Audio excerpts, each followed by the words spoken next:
现场的朋友，欢迎来到中信书店启浩店，来参加由北京大学博古瑞研究中心举办的世界思想家系列讲座。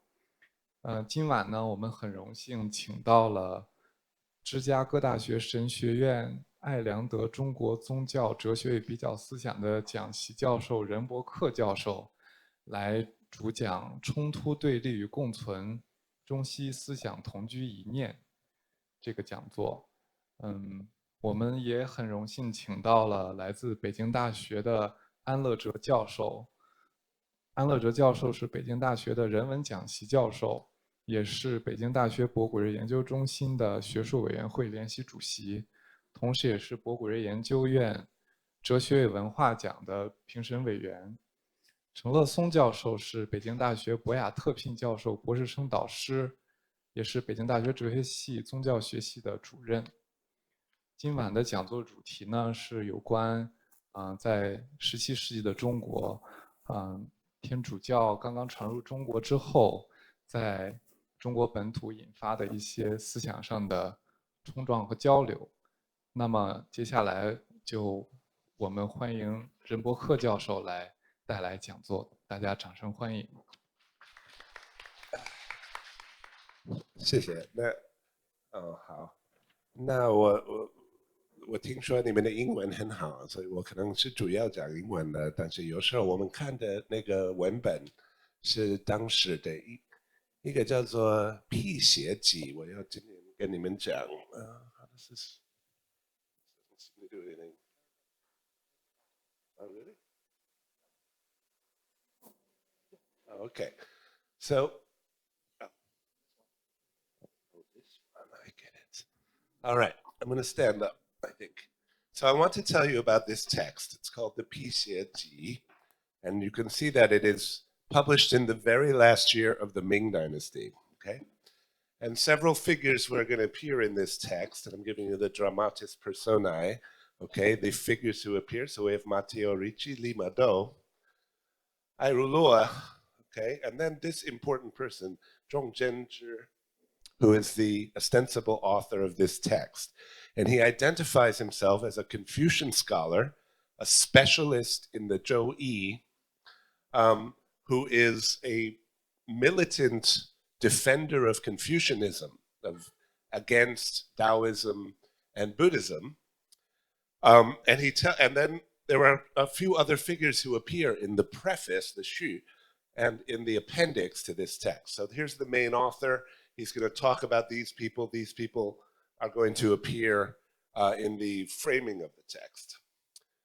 And so this text, the 辟邪记, is composed of two parts. 天学出征, preliminary investigation of the teaching of heaven. And it starts out by saying, here I am, 中正之, okay? 儒家的学者, defending against Buddhism and Taoism. 然后有一个朋友来说, 有一个新的说法叫做天学或天主教，它是可以帮忙你去反驳批判佛学跟道家的思想了。那这个钟正之很高兴，他觉得有一个很好的帮手在他这个斗争。But then he reads this text from Lima Do, right? And he says this, right? You get this? So Yahuwah, okay? This deceitful barbarians, right? 他们外面是排佛，但是其实他们偷偷的去偷他们的最低级的那个部分，佛教的那个最烂的部分哈。然后他们假装他们是儒者，但是其实他们乱去倒卖哈。意思就是说，因为当时那个天主教的传教士啊，都是自称为保护儒家、批判佛教的哈。那他就有这个批判的。And he makes some very interesting criticisms about Christianity here. Okay, you can take a look at this. Okay, 天主即当初生天生地生神生人生物的一大主宰。且问彼大主宰有心智无心智也？若有心智，复从何生？且未有天地时，住之何处？若有心智，则无汝所谓太极。Okay, so does it have a form, this thing called God, who's supposed to be creator of heaven and earth and man and spirits? A form or no form? And he puts this in the form of a dilemma.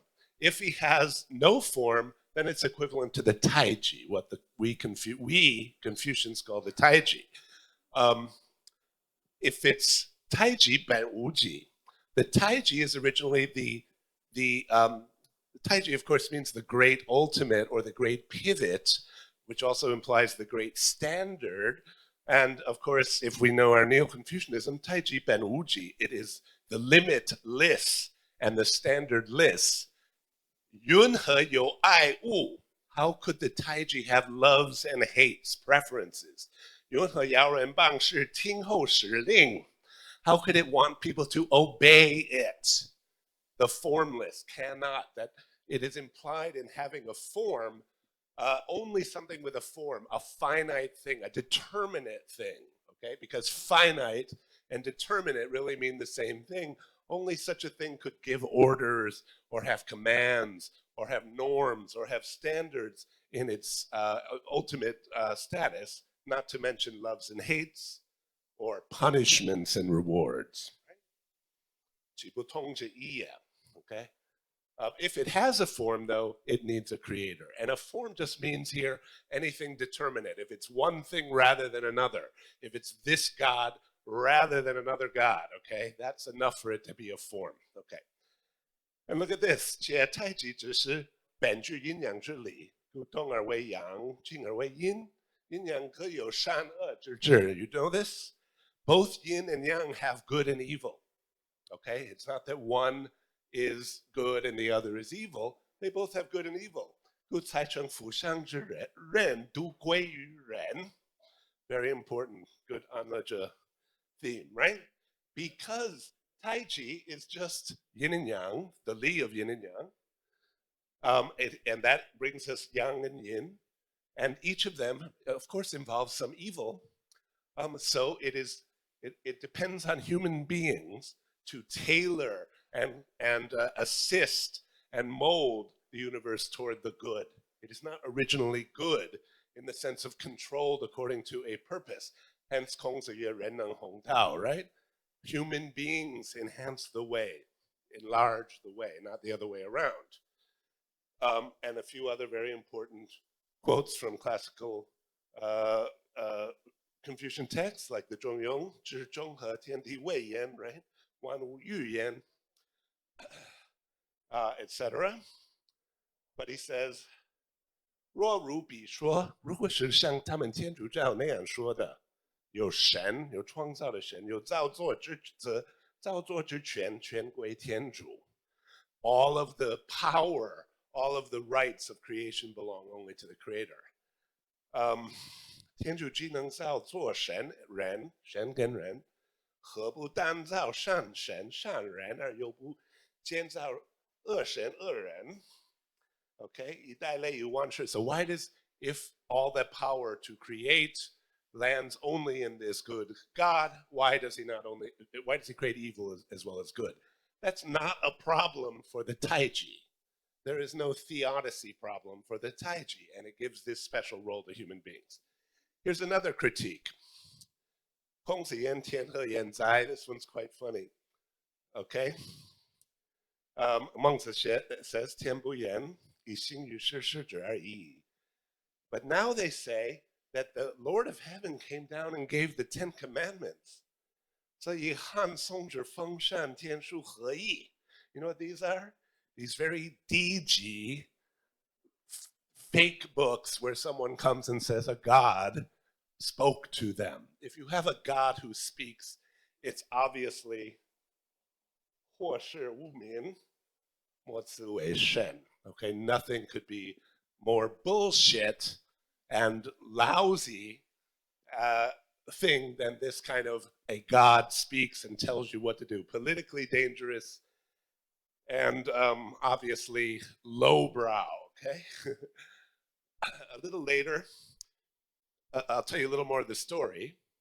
He says, okay, I wrote this text, and then my friend said, oh my God, your critiques are very shallow. You need to read Aleni and Matteo Ricci's works, like Tianzhu Shi and things like that, and you'll see it's deeper than you think. And he says, okay, maybe I was wrong. He reads more of these Catholic works.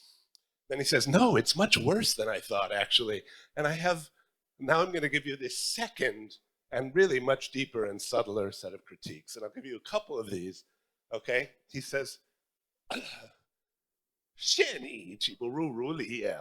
How far, how lacking compared to Confucian principles is this understanding of Confucianism and critique. He says, there's three meanings of tian in Confucianism. Okay, the first, tian, that is the blue heaven above, right? The physical sky. So from the Zhongyong, that's the first one, the physical sky. Second, so the Lord on high, okay, who punishes evil and rewards good, controlling the world, as in these ancient texts like the Shi Jing, I Jing, Zhongyong Socheng, Shangdi, Shi. Look at this, Bi Wei Zhi Ci Ri. Those people only understand this second meaning of heaven. Okay? Si Zhi Tian Di, Dan Zhi Shi, Fei Sheng Shi. Is that important? That Shangdi controls or rules or governs the world, but does not create the world. And it's interesting that Zhong Zhenzhi very clear about this distinction. Like a ruler only rules the people, but does not create them, does not give birth to them. Okay, huge mistake. Sanja. And here's the third meaning of heaven. And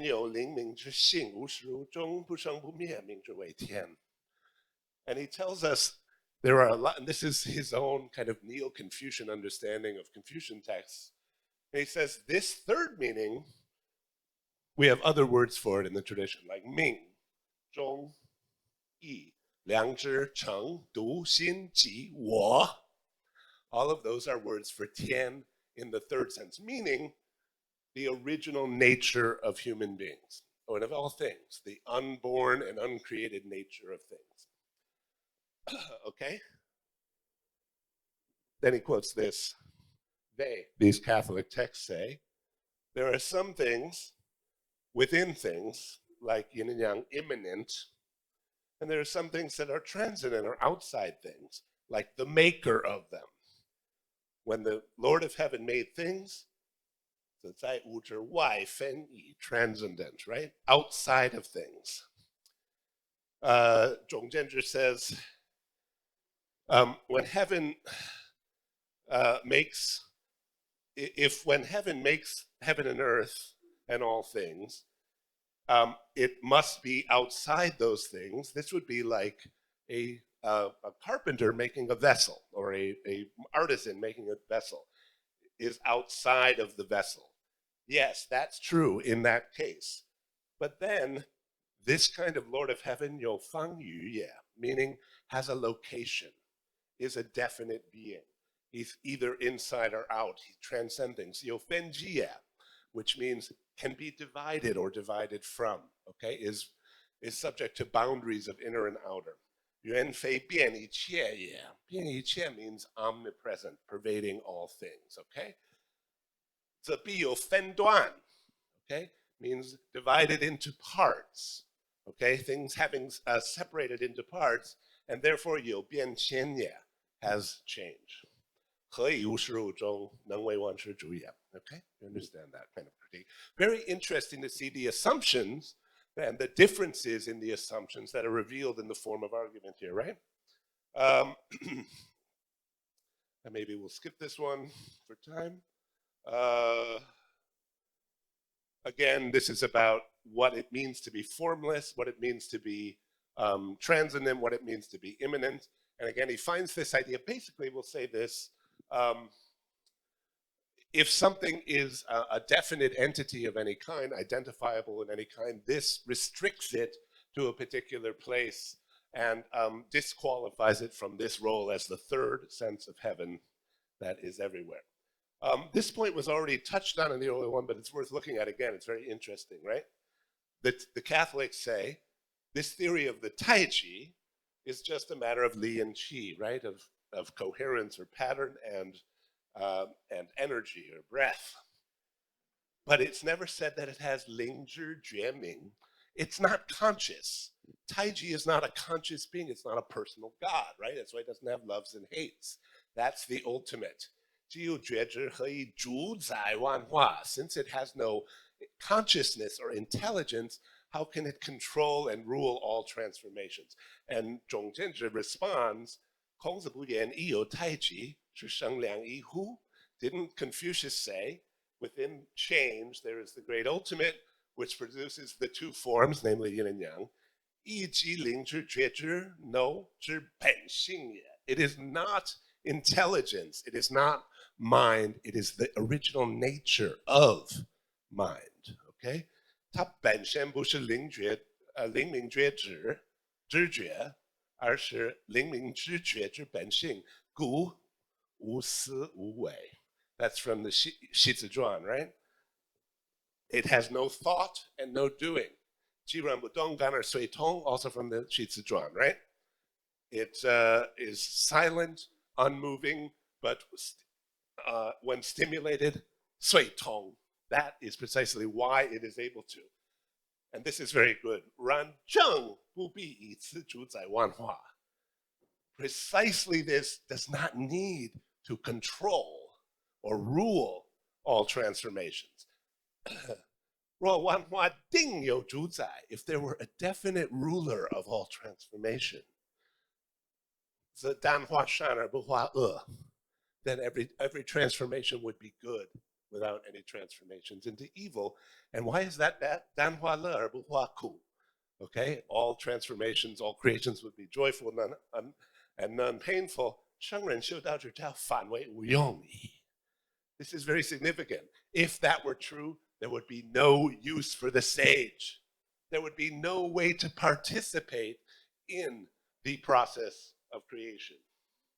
And this point is made, I'm not going to read this whole thing, but this is where he gets most theoretically interesting, right?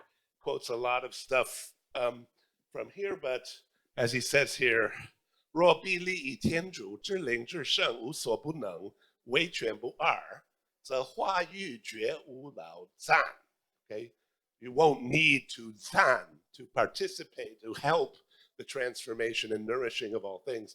天地绝不可参. Okay, if God exists, you cannot join into the process of creation and transformation. Okay, 其理也在. And then, of course, he tells you a little more, and this is where he gets what I call omnicentric on you. He says, 亦有太极是生来应，然虽云亦有太极，而太极即全是意。如湿性为水，水全是湿. Okay, so there's change, there's the great ultimate, it produces yin and yang, but actually it is completely, the Taiji is completely change. Like the nature of wetness is water, and water is completely wet. It's not divisible, it doesn't have fangyu or fenduan, as he puts it. Okay? 随云太极生两仪，而两仪即全太极. Okay, and this goes on. And 随云两仪生四象，四象仪即全是两仪，随云四象八卦, blah, blah, blah, blah, blah, all the way down here. And here's the result.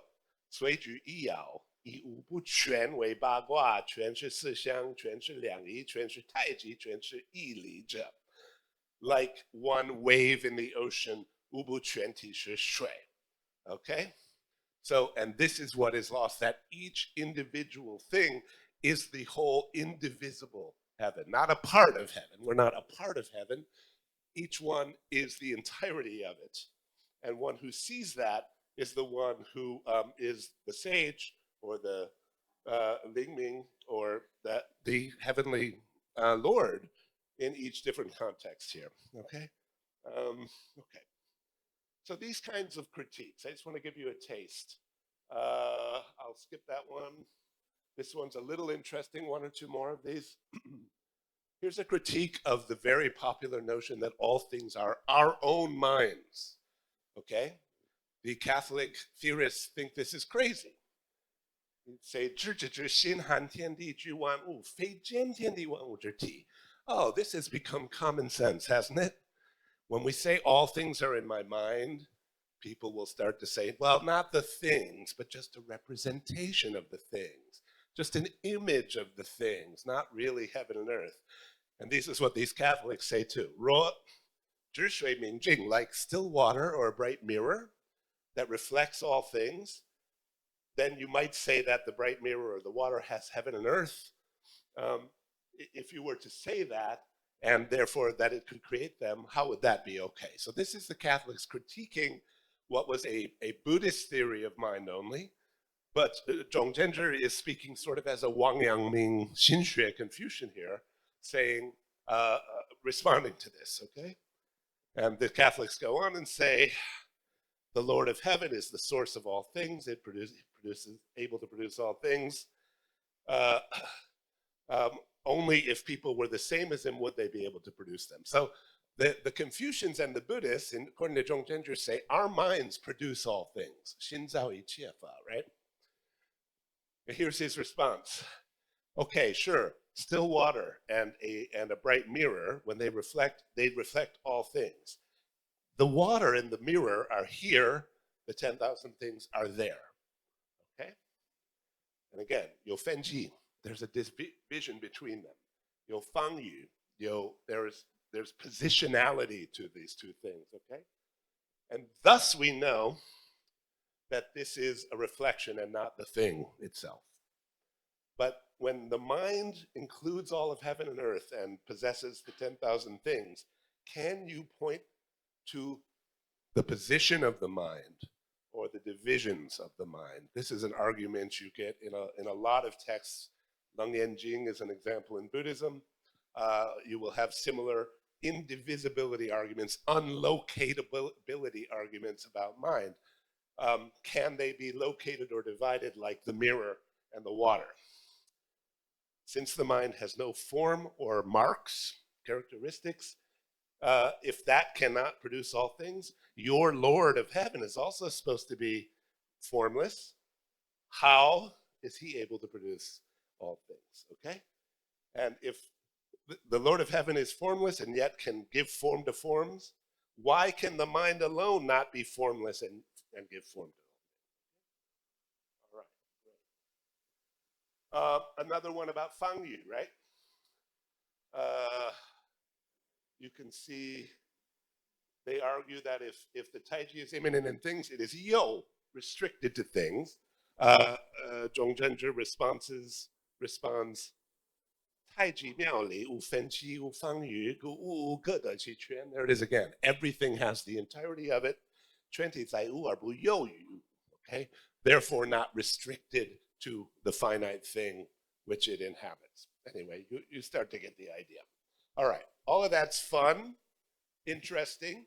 You may accept those arguments or not, but they certainly reveal a lot about the terms of the debate in late Ming China, right? And the differing assumptions about determinacy, about form, about control, about the role of human beings, and so on. But that's not what I want to talk to you about tonight. That is not the point. Because I want to start to look instead at the frame of this discussion. And I mentioned that Zhong Zhenzhi's text has a preface by a Buddhist called Shi Dalang. Shi Dalang writes this in his preface. 法无邪正,邪正在人. Fa here could mean teaching, so there's no xie teaching or zheng teaching. It depends on how they are used by human beings. I hope you do know that fa also could mean phenomena in a Buddhist context. So there's no xie or zheng phenomena. It all depends on people. And then he tells an interesting story. You can look at the English here, or we can do it in Chinese. When Kashyapa Buddha attained nirvana, 正法, 相法, 居见. 正法 and 相法 are Buddhist terms. The real Dharma period and the simulacrum Dharma, the false Dharma. When those were gone, our 唱乐我净之语变为95种外道. Now, I have to explain this a little bit. If you know a little about Buddhism, you may know that it teaches 无常, 苦, 无我, and sometimes 不净, right? Why does he say 唱乐我净 was the teaching of this Buddha? Well, according to some Chinese Buddhist schools who work with a text called the Nirvana Sutra, Daba Nipan Jing, in particular the Tentai school, they will say that in his final teaching, the Buddha teaches 唱乐我净, and that in fact, well, I'll read the rest of this and you'll get the story. When our Buddha, Shakyamuni, appeared, he used 无常, 苦, 无我, 不净, 破执, to refute the heretical versions of permanence, bliss, self, and purity. He teaches impurity, non-self, okay? Impermanence and suffering, okay? Once those emotional attachments or calculations were destroyed and the noble truths were put forth, then when he got to his own nirvana, he again preached Zhen Chang, 就是常乐我净, okay? 所谓但出其兵不出法也. And right now, Buddhism is almost again at the verge of becoming Wai Dao. Okay, so what's the story here? The story is this whole teaching of impermanence is just a remedy for a misunderstanding of the true teaching of permanence. There's a story in the Nirvana Sutra that says, there was a bad doctor. And this doctor, whenever anybody got sick in the kingdom, he gave everyone the same medicine. It was a milk medicine. And so whether you had a headache or a broken leg or a bloody nose, you got the same medicine. And it maybe made you a little drunk, and it made you a little addicted to it. And then a good doctor comes to town, and that represents the Buddha, and he says, everybody in this kingdom is sick, no one's getting cured, everybody's addicted to milk medicine. King, you must prohibit milk medicine. So the king prohibits milk medicine. And then he goes around, solves everybody's individual diagnosis, okay? And then one day the king gets sick, and the doctor goes up to him and Mayan says, okay, I know what you need. There's only one cure, milk medicine. And the king says, I thought you said that was the worst thing in the world. He said, it's the worst thing in the world if it's a panacea that you're addicted to. But once your body is purged of it, where you can use both non-milk and milk equally well, then it sometimes is the only thing. And this is supposed to be a metaphor for the teaching Chang Le Wo Jing. Okay? So he says, after that preaching happened, these Wai Dao came along and they preached God. Permanent, world impermanent. God, heaven, bliss, world suffering. Okay? That's the Wai Dao position, right? Misunderstanding of the teaching of Chang Le Wo Jing, which according to the Tiantai school, Chang 跟无常的中道才是真正的常。乐跟苦的中道，就是双面的可乐可苦，可中有乐，乐中有苦，中道这个是真乐，但是也是真苦，哈，真常跟真无常是同一件事，这个才是真正的常 ，OK？ Same with 我跟无我 ，right? Okay, so what happened? Okay, but then people misunderstood and they went, oh, it's just all about Chang Le Wo Jing. These became people, and lo and behold, this is like our Catholics who've just showed up in the world, okay? So it's not that the teaching is wrong, it's how it is understood and how it is used, right? And he goes on. So into this situation, Lima Do, Airulue, these Catholic missionaries showed up, and Toyen, they gave some story about coming from deep in the West, right? And they borrowed Confucian arts as their cover, as in name, to attack the Buddhist teaching as false. Okay? 自称为天主教. Okay? They called it the teaching of the Lord of Heaven, or 天学, and all the Buddhists came up to insult them, right? To fight back. But all they did is bring slander upon themselves, the Buddhists. Only this one book, this is by a guy named Xu Dashou, he says, was able to shut up the Xiedang a little bit, right? But unfortunately, it's not very, very widely known.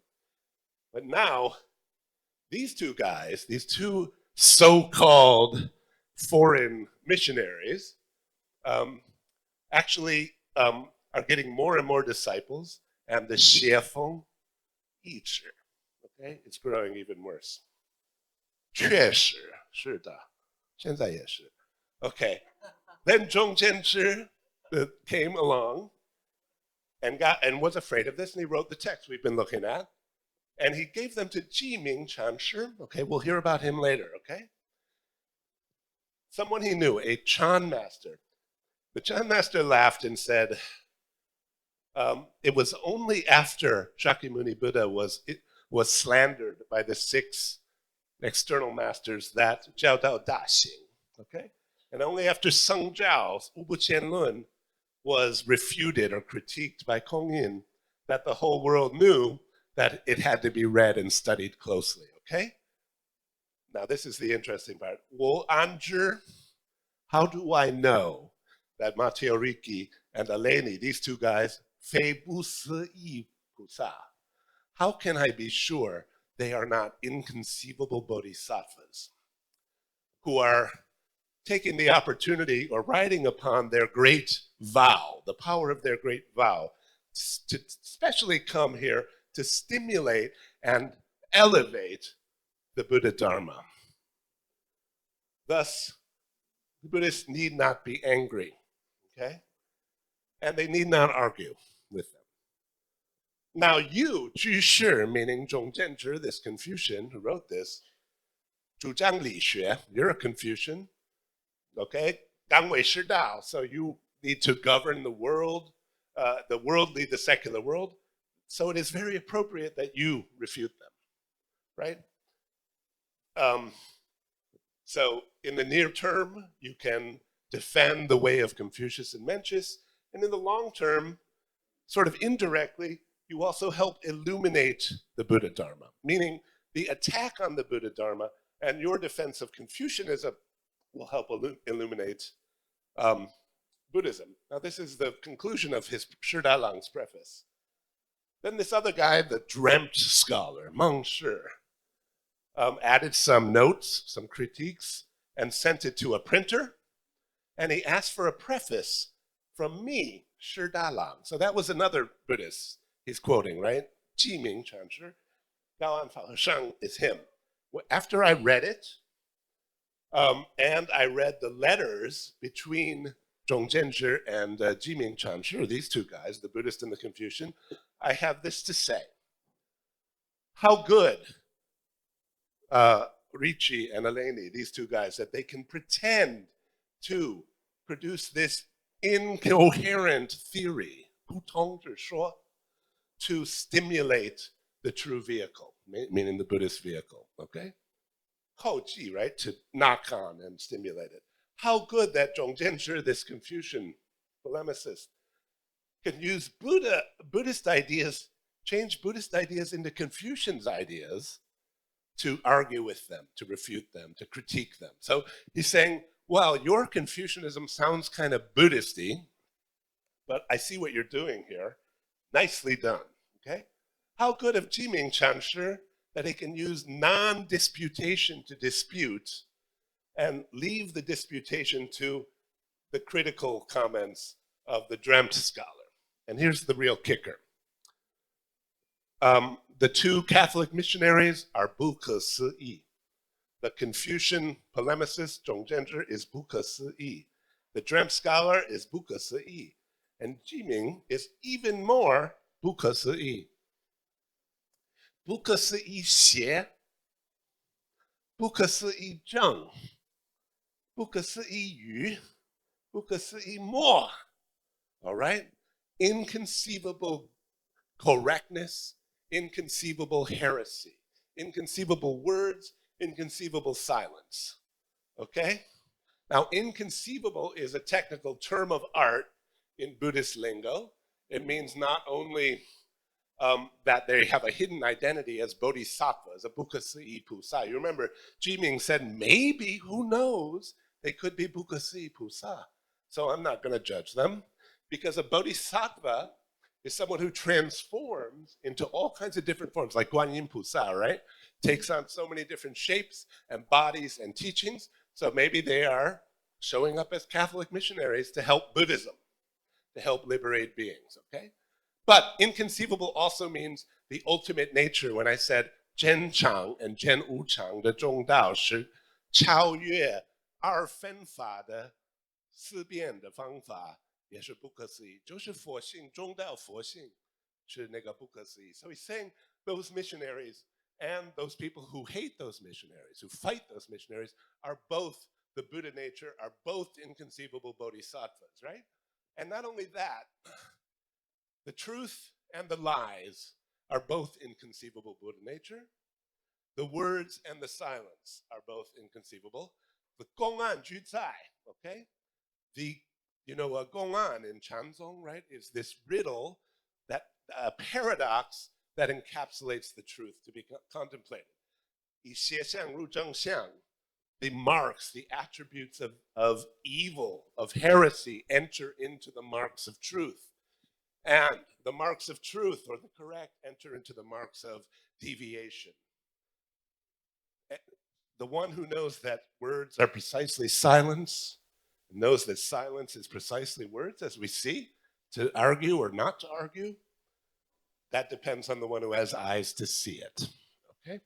So the claim there that all these figures are potentially bodhisattvas are not just potentially now, but actually definitely are, right? And all of them, in their opposition to each other, are expressing in their various ways not only this ultimate inconceivable truth, but even each other, right? Because silence is speech, speech is silence. Okay, that's the preface. Here's the appendix that he referred to. It's a letter. It's a letter from Zhong Jianzhi, the Confucian polemicist, to Jiming Chanshi, okay, the Chan Buddhist. And he says something really surprising here. I remember the two of us were born on the same day. Huh? 学同理师，又同理智. We had the same teacher, and as youths, we had the same ambitions. Oh, apparently these guys are old friends or something, right? Maybe they're even twin brothers or something, right? Okay. But I didn't expect that when you got to be 24, you left the Confucian world and became a Buddhist, entered into Chan. And for the last 20 years, we've kind of lost touch with each other, right? But here I am lying sick by this lake, and I heard about this 邪说 called 天主, okay? This evil theory of the Lord of Heaven. And I wanted to use their spear to pierce their shield. And I wrote this text. Now, I know you have long been working in Chan studies, so you must be really good at destroying an enemy, okay? Good at argument, good at refutation.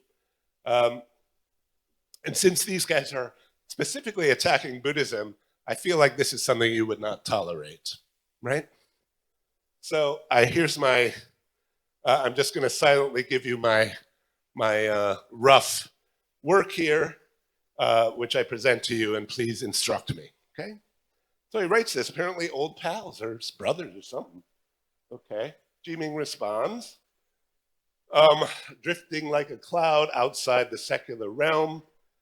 We've lost touch with each other, and yet my youthful ambition of 1,000 ages, I've never dared to forget. So remember, he said, when we were young, we shared the same ambition, presumably the Confucian ambition to save the world. And even though we've lost touch, I've never forgotten, okay? Now I've really enjoyed reading your text, this attack. It's very appropriate that you take it as a representative of 圣学, right? You respond to this and have to fight like this. That's only right. But me, Shana, right? I've given up Shirfa.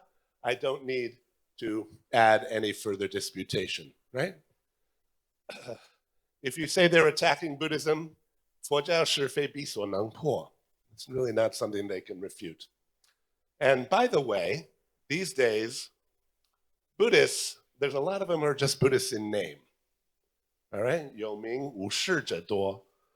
So maybe this external trouble, will wake them up, will scare them, put the fear of Buddha in them, as it were. So that might not be a bad thing for Buddhism, right? It's sort of what Shi Dalang said. A knife is only sharpened by grinding. A bell is only rung by hitting it, right? And it was only when Buddhism was persecuted by the 3 emperors that Buddhism flourished. Okay, so and I will await it, and I'll just leave it at that. He says. Then Zhong writes a second letter. He says, you know, when I gave you that first one, I thought you would definitely get involved, right, and help to defend the holy way. And then what did you do? You just went and sat on the sidelines, folded your arms. What's all this about how you never gave up your ambition of youth, right? And is it that you threw that away when you left the world, right? 何未感或忘也, right? What's all this about you saying you never forgot your aspirations of youth? Bullshit. Obviously you have, right? Listen, recently this 学说 is just getting worse, yeah? So I had no choice but to write a second critique, and I need to beg you to help me improve it, evaluate it, right? And don't say that that would make you false to Buddhism, or that would mean I didn't understand Confucianism, okay? And then Jiming responds, and this is the last text I'm going to talk to you about. He says, Confucianism and Buddhism are the same and yet different and yet the same. Only the wise know how to get to the bottom of them, not something these evil teachings can confuse. Only a true Confucian can know Buddhism, and only a student of Buddhism can begin to know Confucianism or understand Confucianism. Now, what you've written here, you've expressed the ideas like clearly as the midday sun, and destroyed the perversities of this teaching, like you're shooting arrows at a willow. I don't know exactly what that image means. So look, 孔子颜回, that tradition has not yet fallen to the ground. What could I possibly add, basically, to approve of this, right? I just hope that with your great nature of your wisdom, you will again devote yourself to further study of Buddhism. Yeah? Okay? And then your understanding of both Shi and Chu Shi Dao will be 靠谱, right? So although we differ in our physical lives, our spirits have never been divided. So I know you won't take it amiss what I'm saying, okay?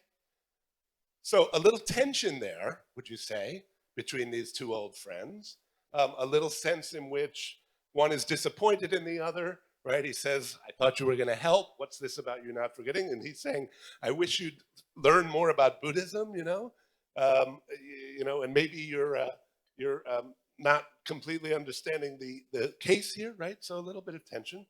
Now, all of that's quite interesting, but none of that is what I want to talk about today. What I want to talk about is this man, Oyi Zhishu. Who's that? That is the name of a Buddhist monk of the late Ming Dynasty. And it turns out that name is never mentioned in this text. We had Zhong Jianzhi, we had Jiming Chanshi, we had the 2 Catholic missionaries, and we had Shi Dalang, right?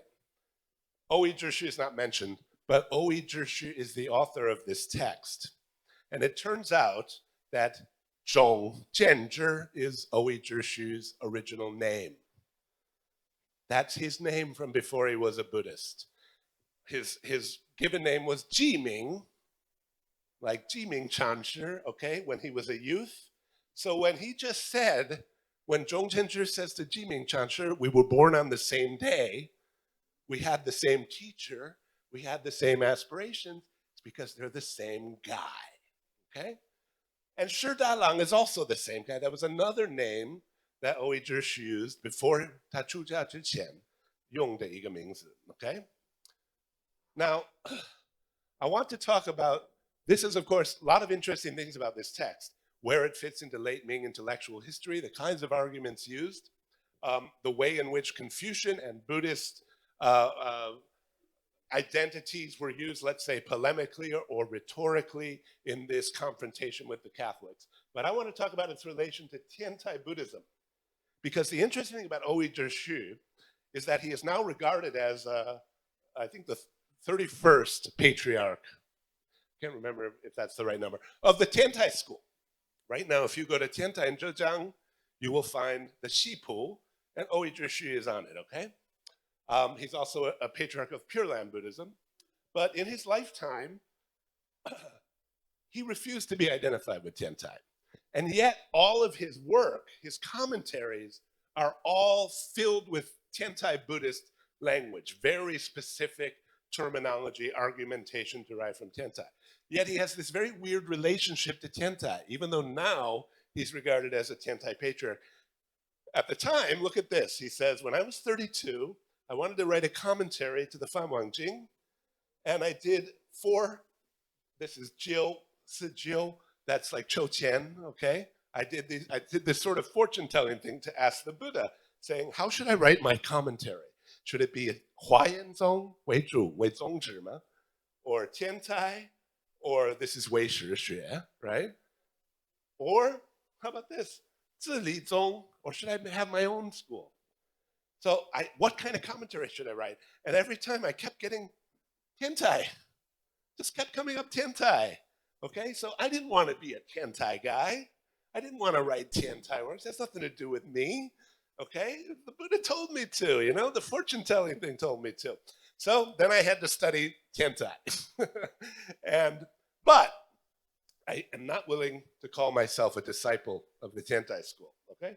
Wei Taijia, because in recent times, Tiantai school and all these other schools, Huayan, Weishi, right, Chan, they all hold to their own teaching and they cannot get along with each other, cannot join together. So I don't want to identify as Tiantai, but that's an ambiguous thing to say about Tiantai and its relation to other schools. He also says this, when I was young, I mistakenly got poisoned by this, Zongmen is Chanzong, right? Okay, I got really into Chanzong and I got sort of the poison of Chanzong and my habit of indulgence. So not really worrying about the details, theoretical details, okay, or the rules or anything, really got into my bones and my marrow, okay? But now I've tried hard to change that, to reform, but it's still hard to get rid of these habits. So I work on the Tiantai school, okay? But I still do not dare to reckon myself as a member of the Tiantai school, okay? Because truly, I'm afraid that my commentaries, my Tiantai works, sometimes differ a little from Orthodox Tiantai. He's not wrong. If you read Oei Zhishi, his theoretical apparatus uses Tiantai language, but he definitely would get knocked around pretty hard by hardcore Tiantai exegetes for some of his theoretical ideas. And I'd be called Shanwai, which is the worst thing you can be called in Tiantai, okay? And get the insult of giving it up. So the way I interpret is not without some small differences, okay? Right? But I totally agree with the way they do Panjiao is basically what he's saying here, okay? But this is an interesting, if you put me outside the gated Tiantai, then I could be called a Gongchen. I can make a contribution. There's something I can do for Tiantai. But if I were taken in as a member of the school, then I would certainly be considered a needs, okay? A traitor. So Oichu says of himself something interesting. He calls himself Babu Daoren. Babu, if you know a little about Buddhism, usually means long shoes, right? 不生不灭, 不长不断, 不依不依, right? 不来不去. But that's not what he means. He says, in ancient times there were Confucians, Chan Buddhists, Vinaya Buddhists, and Buddhist teachings, and that's way above my head. I dare not claim that. So that's 四部, right? But nowadays, we got the same four, right? 法无正邪, right? Same 法. Confucians, Chan, Yu, Jiao, 当然夫人不晓, meaning 我看不起他们了, 我不想参与他们的. Okay? So that's my babu. On the one hand, they're above me. On the other hand, they're below me. Okay. So, what I want to say here is, though, this weird, ambiguous relation to Tiantai actually is a rather brilliant embodiment, performance, expression of some of the most key Tiantai doctrines, precisely by disavowing them, and even disavowing his own identity. And what could be more Tiantai than that? Okay? You know, Tiantai has this idea of the 十界护具. That means the 10 realms, from 地狱, 畜生, 恶鬼, yeah? 阿修罗, 人, 天, 那是六道，对吗？还有声闻、缘觉、菩萨、佛、十界护具. That means in any one of these realms, all 10 of these realms are present. So within hell, there is Buddhahood. And by the way, within Buddhahood, there is hell. Okay? All these different types of sentient beings, points of view, types of experience, inseparable from each other, each inside each other. 世界护具. And of course, more famously, 一念三千, that means, I won't go through the math here, it's in here, but all forms of life, every attitude, every position, every action, every response is present even in the smallest unit of experience of any of these 10 realms. So if you're a human being and you experience life for a second, you've got all kinds of hell, all kinds of gods, all kinds of animals in that moment of thought or experience, okay? And furthermore, in Tiantai theory, every one of them is eternal, okay? Imperishable, 遍一切处, omnipresent. None can be eradicated. This is, I won't go into the technical details. Theoretically, logically, this is 空假中, Tiantai theory of the three truths, but 一不可改. You can never get rid of hell, you can never get rid of suffering, and you can never get rid of Buddhahood, no matter what you do. 不可得,不可舍 applies to everything. They cannot be attained, they cannot be renounced. And so this is the formula that Siming Zhili, a Song Dynasty writer, uses. Li San Qian, sure, Li San Qian are all those things considered as eternal, imperishable. Sure, San Qian is all those things considered as momentary events. And all of those dwell together in one thought, Tongju Yi Nian. And I want to claim that what Oui Zhishu has given us here, also this one, right, 边学界中正, right, is a perfect exemplification of what that looks like in practice. Because what Oui Zhishu does here is he gives us these voices. His dead Confucian self that he left behind lives on eternally in him. The things he's already transcended, perhaps with his Confucian self that he's renounced, is still there, and it wants to fight. It wants to fight this absurd doctrine called Christianity. Okay? But on the other hand, another thing that's Tongju, Tongyi Nian, is his Buddhist self. First, his young Buddhist self, which says, it doesn't matter, maybe they're bodhisattvas. That's Jiming Chanshi, right? And, you know, it might be good, who knows? Because everything is empty for this Chan master. This is sort of a pre-Tiantai Buddhism, okay? And so he says there's no need to fight. There's no need to argue with them, right? And then there's a third one, which is Shi Dalang, who says, both of you guys not only could be bodhisattvas, you definitely are bodhisattvas, And what you are expressing precisely by living together in and as the same moment is that Buddhahood. So, 正向入邪相, right? 邪相入正相. 语即墨, 墨即语, etc., right? These things are all living in each other. And I want you to notice, that means he doesn't have to solve anything. All of them are sincere. All of them are real, okay? He really does feel outrage at how stupid and evil Christianity is, okay? That's a sincere feeling. I have that feeling too, by the way, okay? But he also knows, as a Tiantai Buddhist, that, of course, it's the truth, like everything else. It is eternally good, the expression of Buddha nature, and it can never be eradicated. He knows both those things, right?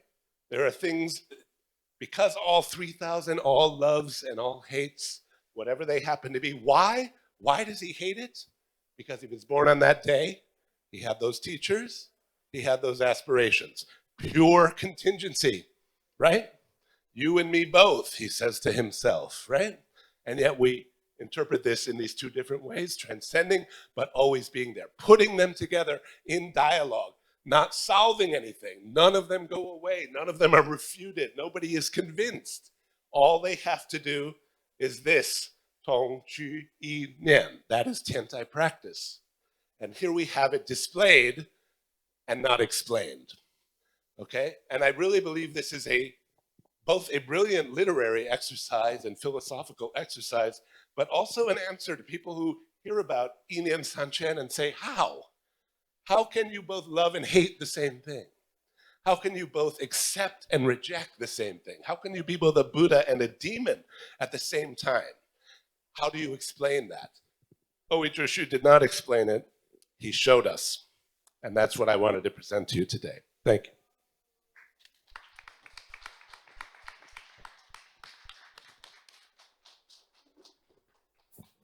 Okay, thank you. Thank you very much, Professor Ziporyn, for this brilliant lecture and amazing story. I believe 我们都感受到了这个天台宗思想的魅力，就是钟正之、释大郎还有寂明禅师，他们竟然都是同一个人，然后用不同的名字 ，with very different voices， 用不同的声音表达那么多不同的思想。我们知道安老师有一个著名的 slogan 叫“一多不分”啊，所以我们接下来就有请这个安乐哲教授来评议这个任教授的讲座。谢谢。Thank you. Let me switch to your slides. Yeah.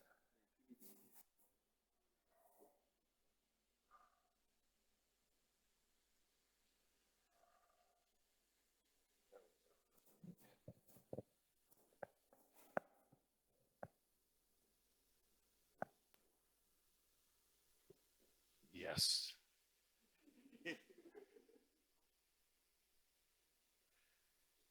So, Brook has given us the punchline. And the punchline is that Oyi Zhishu is either a person who has multi-personal, is a schizophrenic, or that this man, in fact, is so capacious that he can embrace all of these different things, and not only embrace it. I mean, Brook's point is that he lives it, that you live all of these contradictions. What I wanted to do is the part that that Brook left out was sort of a summary, that with this idea of one thought, everything in one thought, this kind of holography, everything is eternally present, everything is coexisting. And so what Brook did was and of course this is Buddhahood. What Brook did was he wanted to speak for himself. He wanted to say, for me, this is a life lesson. that I have to learn to be like this. And so he allowed that he hates pineapple on pizza. We come from Hawaii, and if you put pineapple on anything, they call it Hawaiian. And so we hate pineapple on pizza too. He hates chou tofu. I love chou tofu. Jesus Christ, he doesn't like. I'm not one way or another. Don't know the guy. And so what Brook is saying is that I'm able, all of these things are totally contingent, and I adore each of them as Buddhahood itself. That what we're being taught here is to be accommodating enough that we're able to embrace all of these seeming contradictions. What I wanted to do is I wanted to introduce another guy. We had Catholicism and Buddhism and different kinds of Buddhism and Taoism, but we didn't have Taoist philosophy. And Brook has translated the Zhuangzi. This is the best philosophical translation of the Zhuangzi. When I teach Zhuangzi, I put up different translations, and so many of the English translations are not philosophical. They translate the words, but they don't get the idea. Brook's translation gets the idea. And so I wanted to ask him some questions. Does Zhuangzi himself really appear in the text? Is Zhuangzi an OE Zhishu? Secondly, I wanted to compare, like when you look at the idea of a language animal, when you look at the idea of the power of language, two people come to mind. One of them is Zhuangzi, one of them is Nietzsche. That Nietzsche is what happens with Nietzsche is that the language that we have wants to speak a world that Nietzsche wants to abandon. And so the language betrays you. So Nietzsche has to find every trope, every different way that the language can be used to try to say something that the language doesn't want to say. And so these two people use language, and so I wanted to use them as a contrast. And then the last thing I wanted to do is to talk about is, I don't think that Tian Tai is very funny. I don't think that there's very much humor in Buddhism. And I wanted to ask Brook whether or not humor, like I find humor to be really powerful. I think that when it comes to leadership, when it comes to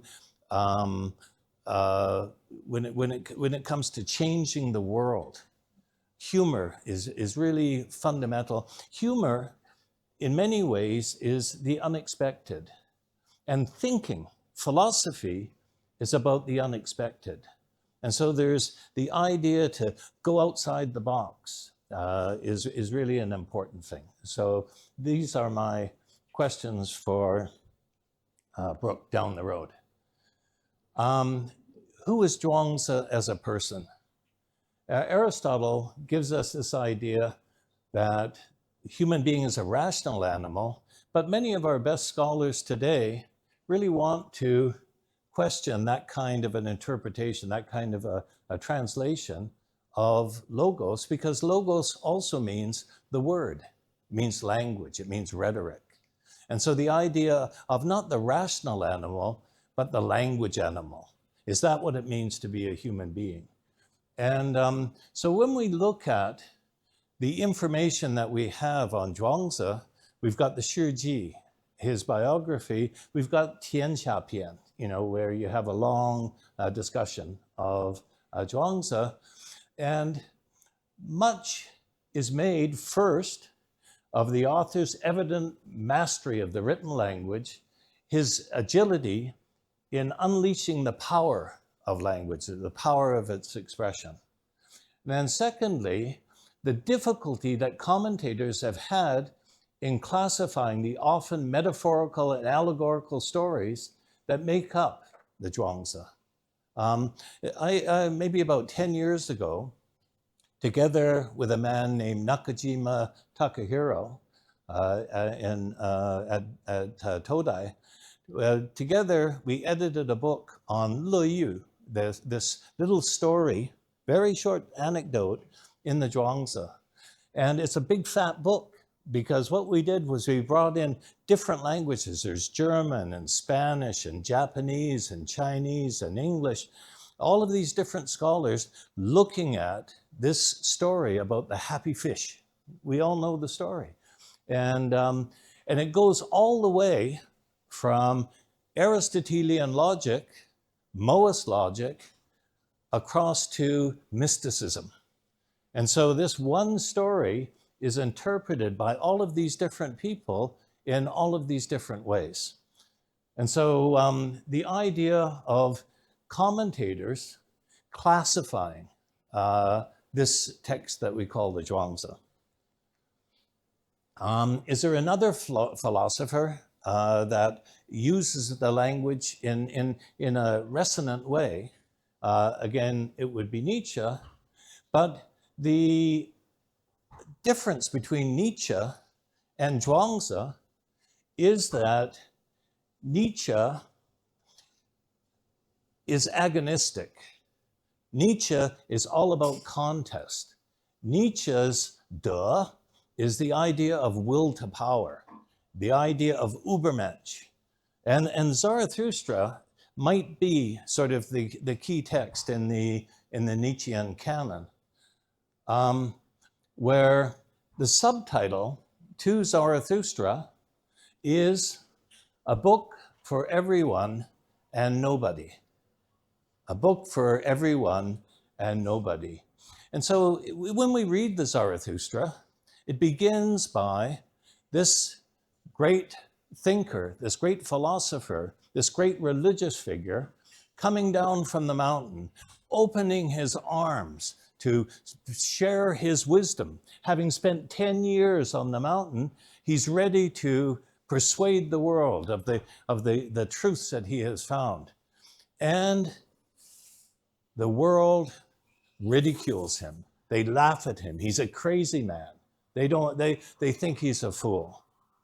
And so by the time that you get to the second chapter of Zarathustra, Zarathustra has selected out Übermenschian minds, a small group of people, and he wants this small group of people to join him in sharing these incredible ideas that are going to change the world. By the time that we get to the third chapter of Zarathustra, he's talking to himself. It's a soliloquy. And Zarathustra is Nietzsche, in this story. And it's a soliloquy. There's no audience. So we've gone from everybody to nobody but one. And that is that Nietzsche is talking to himself. I want to suggest that Zhuangzi is really the opposite. That Zhuangzi is antinomian. He's somebody who lives beyond the laws, lives beyond constraint, that he's resistant to any kind of categorization. But, there are people, who translate or who understand Zhuangzi in a more conservative way than I do. There are people who, who the Nepian is Zhuangzhou, Wai Zapian, this is somebody else. But if you look at the Nepian, this isn't by one hand. That the Nepian is many hands, many different people. And then the Wai Zapian, is also a composite text. We look at it in terms of the ideas, we look at it in terms of the grammar, the language, and for me, I'm persuaded, at least, that this is a work of many different people over time. That there's some kind of a Zhuangzi Pai, there's some kind of a Zhuangzi school that has brought all of these ideas together. And so this is Zhuangzhou himself, like in the Tianxia chapter. When Zhuangzhou got wind of the kinds of questions that human beings must confront, and believing that something of the ancient art of waymaking lie in such things, he found real delight in them. Expressing himself in strange and hyperbolic language, in wild and uncanny words, in indecipherable and unbounded phrases, he was always a free spirit and unbiased in his opinions, and never saw things from just one particular view. And though his language is erratic and wonky, his pretenses and simulations are worth a second look. The capaciousness and solidity of these teachings make them inexhaustible. Zhuangzi is inexhaustible. And so in the early Taoist literature, when we look at this idea of de, it has very strong cosmological implications. You know, Dao de, this idea of de. When we look at the way in which de is used in the Zhuangzi, it's very closely aligned to the idea of life and growth and virility and potency. Wu de yi sheng, wei zhi de. Dao zhe, de zhi qin ye. Sheng zhe, de zhi guang ye. Xing zhe, sheng zhi zhi ye. The alliance, the correlation between the idea of de and shengsheng, the idea of zootology. And so this is the reason that in the Taoist context, rather than translating de as virtue, as you might think in a Confucian context, it's translated as virility, virtuosity, power, potency, and so on. And it has to do with a kind of coalescence. Coalescence means gongxiang. It means growing together. The idea that de and de dao, that the way that you expand de is by internalizing your relations with other people by cultivating them in a certain way. And so it has a normative force. So many people in reading the Zhuangzi take Zhuangzi to be a unique, if not idiosyncratic individual who's engaged in the project of his own personal realization. He's solitary, and his happy sojourn in life is all about xiaoyao you. It's about achieving a certain jingjie. It's about wu dai, not being constrained by anything at all. But where is Zhuangzhou in the Zhuangzi, a text that is composite from beginning to end? We have the language, we have the voices, all of them responding to the full compass of the human experience, of the human condition. And we have the Zhuangzi as a text. Like, this is a text that was edited into and became a canonical text. And so one way of thinking of it is that it is a text. Another way of thinking about it is that it is the first phase in an ongoing conversation over time. That when it comes to commentary, we know Gadamer. Gadamer talks about the integrity of a text, but also that the text is bottomless. These two things, that a text has its own meaning, and yet that meaning can be parsed in so many different ways. And so a student of Gadamer is an Italian named Gianni Vattimo. Vattimo talks about how commentary is integral to the text itself. That commentary, says Vattimo, is not epiphenomenal. Commentary is not secondary. Commentary is not something added. Commentary is the life, the growth, the de of a text. And so what I want to suggest is that you have this early literary circle that composed the Zhuangzi, but that it is subsequently joined by generation after generation of people who participate, who continue to grow this text called the Zhuangzi.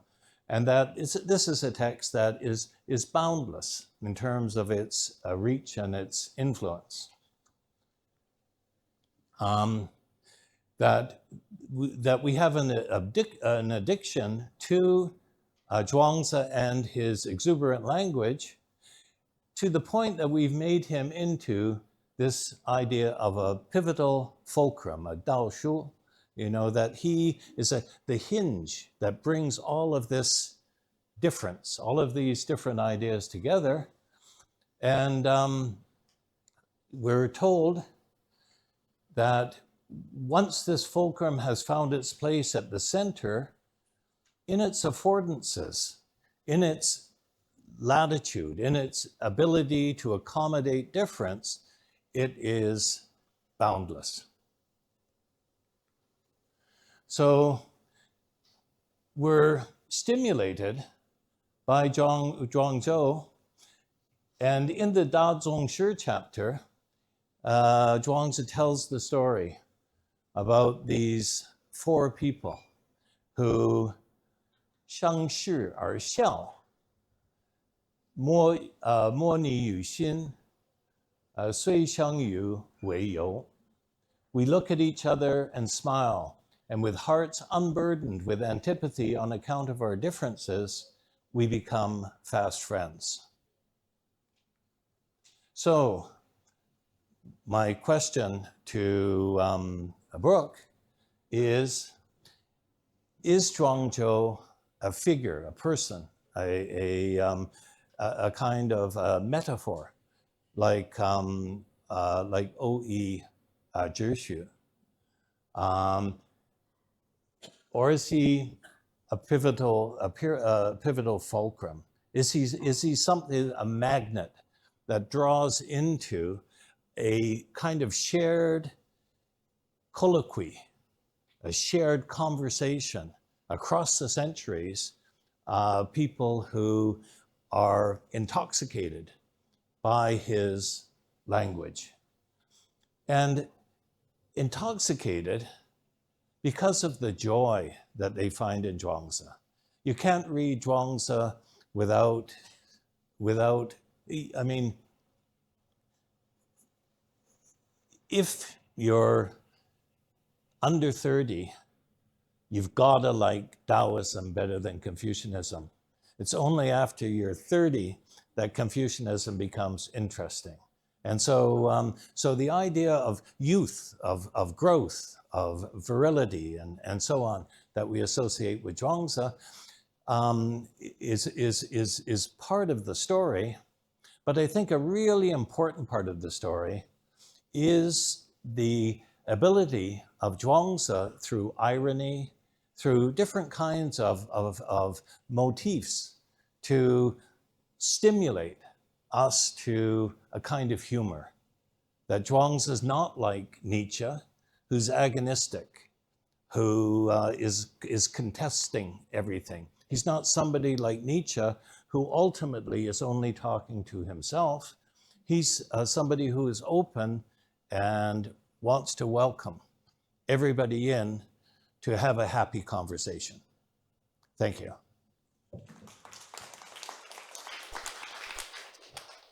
Thank you, Professor Ames, for your rich and illuminating comment. Professor Ziporyn, you have about 10 minutes to comment back. Okay, so I believe commentary is alive. Commentary is alive, yes. Okay, great. Thank you, Roger, for that. That's so a couple of things about humor. Yeah, you could say that. Yeah, of course, Tiantai writings are not as funny as Zhuangzi is, or even maybe Nietzsche. But in another way, of course, there is a wing of Buddhist literature. You see this in Chan Gong'an and even Chan commentary, which can be pretty. It really continues the spirit of Zhuangzi, and sometimes even to great extremes. We could run through some examples if you like, right?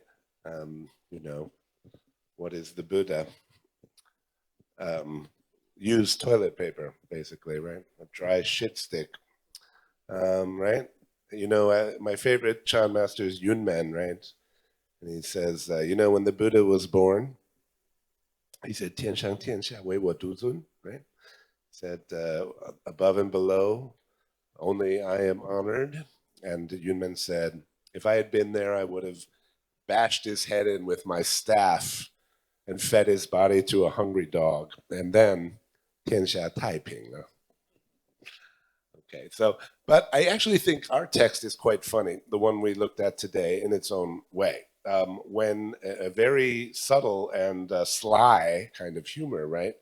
When Oei Zhishi does not show himself, but has Zhong Jianzhi saying to Jiming Chanshi, you and me, man, born on the same day, studied with the same teacher, had the same ambitions. What happened to you, right? You don't get that punchline in the text, right? It doesn't come until you turn it over and say, oh my God, there's nowhere, there's no name Oei Zhishi anywhere. So that humor is waiting for 100 years, 1,000 years until someone figures out, you know, what's going on there. It's a pretty good joke, I would say. I have another thing to say about humor, though, before your specific question about Zhuangzi, which of course I'm all in favor of.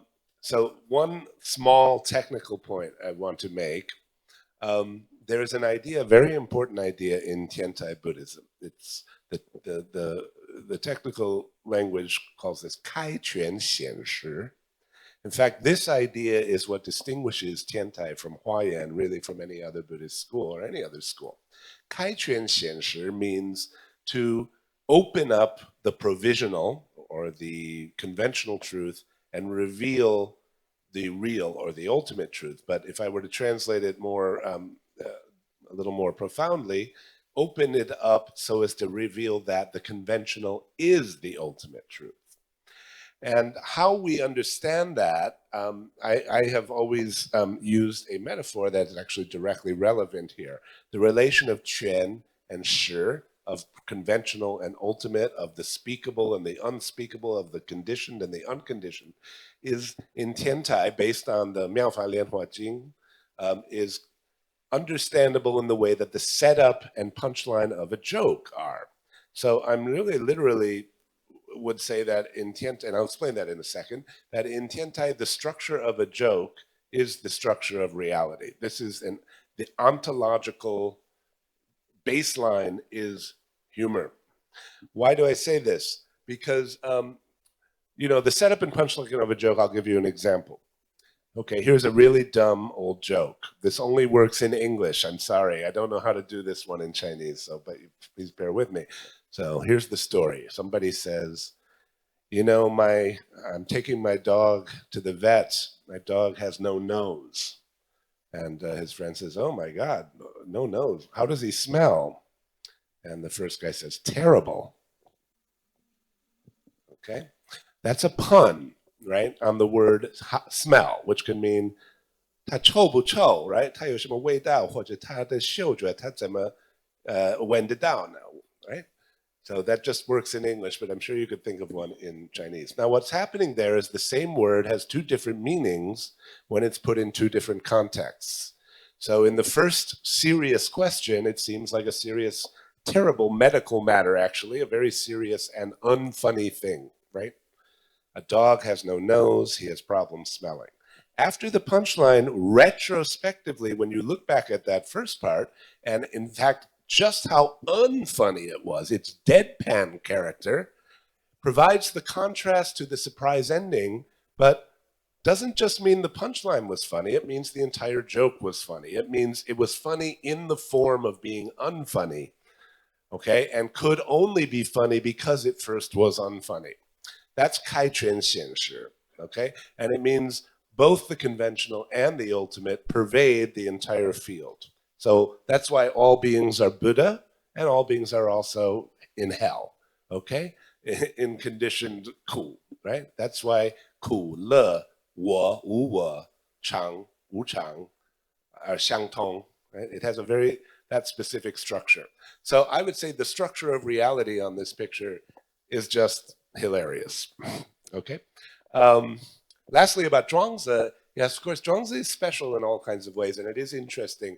Does Zhuangzi appear in the Zhuangzi, right? Zhuangzi appears in the mask of Zhuangzhou only, but I like the idea that, in a way, Zhuangzi's alleged presence in the Zhuangzi is a lot like Oui Zhishu's absence in the Pixieji. You know, he plays that same role of being behind every mask, even the mask of Zhuangzhou himself, you know. One more thing about that, I would just say the Zhuangzi-Huizi relationship. I like to think the whole Zhuangzi is a private joke between Zhuangzi and Huizi. You know, that in other words, he's writing to Huizi, who is the only person who can understand me, Zhuangzi says, right? So, and all these logical games that they play and all these like Huizi phrases that he uses and the giant gourd, right? And the useless tree, right? And Huizi says to Zhuangzi, your words are big and useless. And so he gives us Peng, the vast bird, and the laughing little birds. It's all these two guys giving each other shit. That's what I think. Okay, thank you, Professor Ziporyn, for your response. 那么下面我们就有请陈乐松教授来评议任教授的讲座，大家掌声欢迎。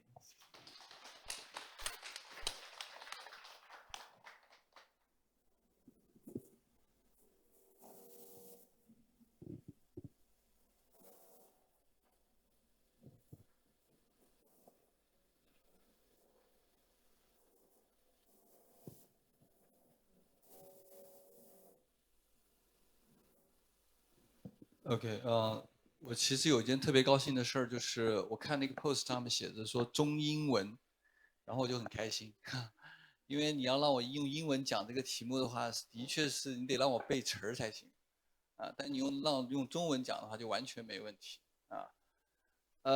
我为什么会想到上我与成己呢？我必须承认，我大概是前天下午才开始看任老师给我们提供的那个 material 我读到他的那篇文章，他那篇文章很长来的，但是呢，我觉得他真的是一个很好的讲故事的人，就你看他费了1个小时的时间，他把这个故事讲出来，最后那一分钟才是把那个故事讲得很精彩的那个部分，知道吗？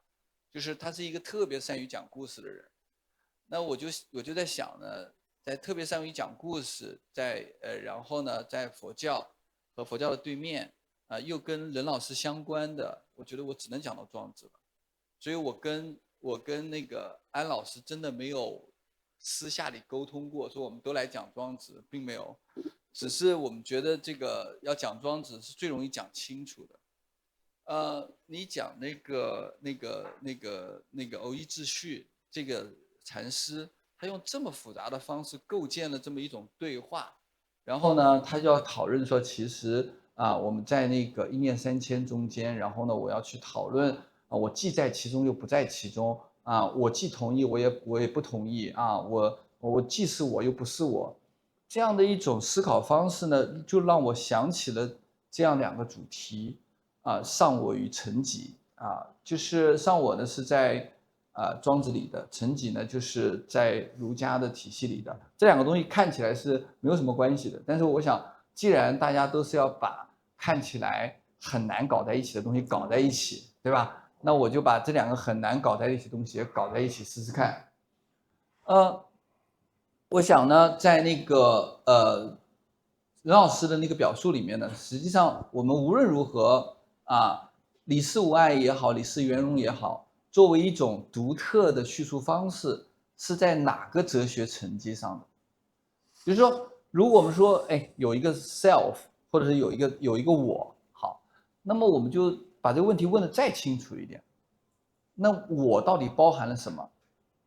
其实各位想一想，其实如果我们用一种极端的方式去想的话，其实这个世界就在我里，对吗？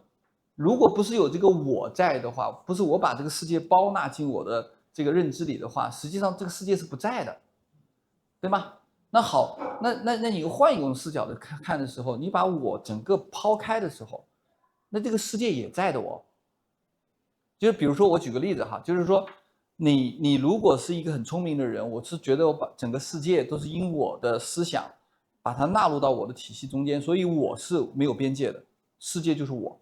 那么还有一种情况呢，就是你正这么想得很开心的时候，突然你变成植物人了，你知道吗？就你已经失去了所有的意识。这个时候世界还在哦，然后你也在哦，但是你只是不知道这个世界还在哦。那这个时候呢，你就能发现，我们这样问的时候，我们到底是在哪个哲学层级上提问，或者说我们问了，是不是我们就犯错误了？因为实际上呢，哲学问题到语言策略，从理论建构到理想的刻画，这其中的一个张力是很有意思的。刚才安老师说我们是 language animal， 那意味着什么？意味着实际上我们是靠说话来完成对于自己的那个理解，或者说对于世界的建构的。那么这个时候呢，你比起讲那个理性动物的时候，要看起来要好容易理解的多得多，对吗？也就是说，我既可以是世界，我也可以什么都不是。那如果这个问题成立的话，我们再往下去看啊，那么这个我觉得任老师呢是他的研究展开了一种独特的讨论空间，因为有多层次的你我之间，有多视角的殊途同归，然后呢又有多种可能的论辩策略。那么我们会看到的一个问题是什么呢？就是在一种多元的视角下，各自熟悉的语义体系和观念结构如何不产生情绪性的敌意的前提下产生碰撞和融合。就是说，就是你比如说我们看到任老师讲这个故事，实际上就是他要用不同的视角，然后我们看到了那个所谓的 conflicting 的这样的一个环境，但这种环境实际上是来自于什么？来自于各自熟悉的语义体系和观念结构。就是我们对于比如说我们讲太极，我们讲这个这个义理，或者是讲无极，或者说我们讲天，那实际上你看最开始的时候，那表述的时候都是说从儒者的角度，子曰如何如何如何啊。那如果子是这么约的，那我们就看到他有问题了。那实际上如果你们不说子曰嘞，你就站在那个利玛窦的角度说，利玛窦说呢，利玛窦说就把自己的这个道理说明白了。换而言之呢，我们在什么意义上是可以产生碰撞和融合的？那么也就是说，这个碰撞和融合在很大程度上，我认为可以去找一个对应性，就是上我与承己这两个主题，在很大程度上体现了古典中国思想中对第一人称指涉的那个对象的两种态度和行动策略。因为呢，基于你我的关系而成立的我是受限的，限于当下的我或指向某个固定形态的我，可能也是需要警惕的。那么换言之是什么呢？就是说，为什么我们会讲倡我与承己？就是因为我们知道，在庄子里面，它是讲吾丧我。吾丧我的意思就是说我失去了一个与你相对的那个视角，就是我就是这个纯粹的自己了，我不是跟你相对的。但是我们知道，其实在我们的在日常经验里面，我们永远是在你的对面建立起我的，对吧？你很难想象一个纯粹的我。那还有另外一个意思呢，就是说承己。你知道很有意思，就是如果我们一听这个承己的时候呢，你会觉得哦，承己就是我要成为自己，那好像你有一个目标了啊，有个东西叫 self， 然后你正在一条路上去 becoming yourself。但实际上呢，你把这句话补齐，叫承己不已，就是不断的，你可以说 continuously becoming yourself， 或者说 endlessly becoming yourself， 你没有办法成为你自己的，你永远都在成为你自己的路上。好，那么这两件事情就变得很有趣。一个是说什么呢？一个是说我要失去一个跟你相对应的那个视角，就是我要完全站在我自己的一个纯粹的我的状态里面。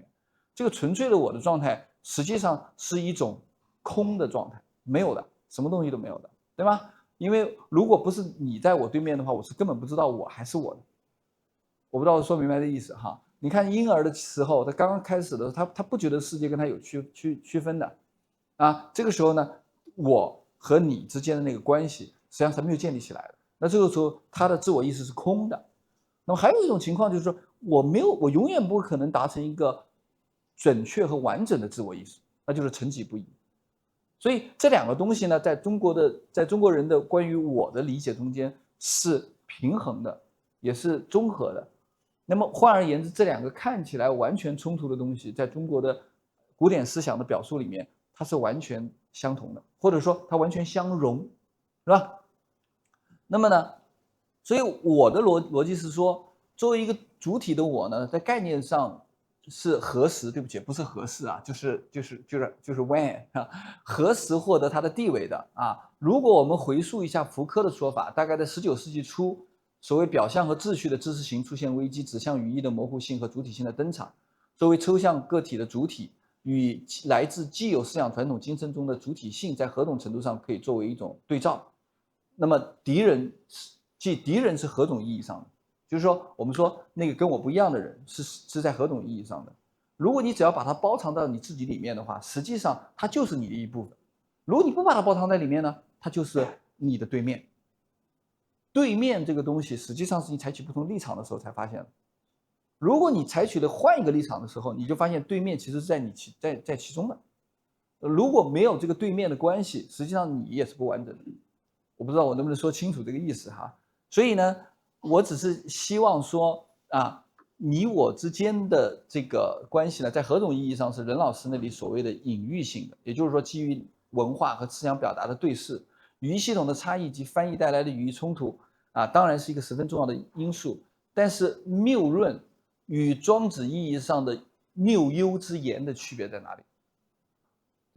就是庄子意义上的谬幽之言，实际上就是一种不断产生的，就跟刚才我们那个安老师讲的，实际上它是一种思想的邀请，就是 invitation of reasoning of thinking， 然后你加入我们不断的来思想，这个叫谬幽之言，对吗？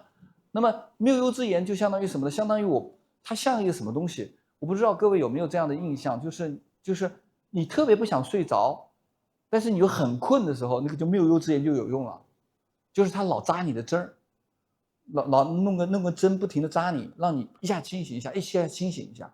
但是这个和谬论是不一样的。谬论是什么？谬论是一种价值判断，它是一个 value judgment， 他说你错了，对吗？但是谬幽之言不是的，谬幽之言没有对错可言。所以我想尝试说明什么意思呢？就是说，如果我们用谬论和谬幽之言去对比的时候呢，你就基本上可以看到冲突和思想的邀请这两件事情是一致的。后来你看那个在那个任老师的那个讨论里面，任老师说：“哎，你怎么知道这些这些外道的说法不是为了提醒佛子去重新重视佛法？你怎么知道这些危机、这些困难？”不是佛教再一次昌明的机会，你怎么知道？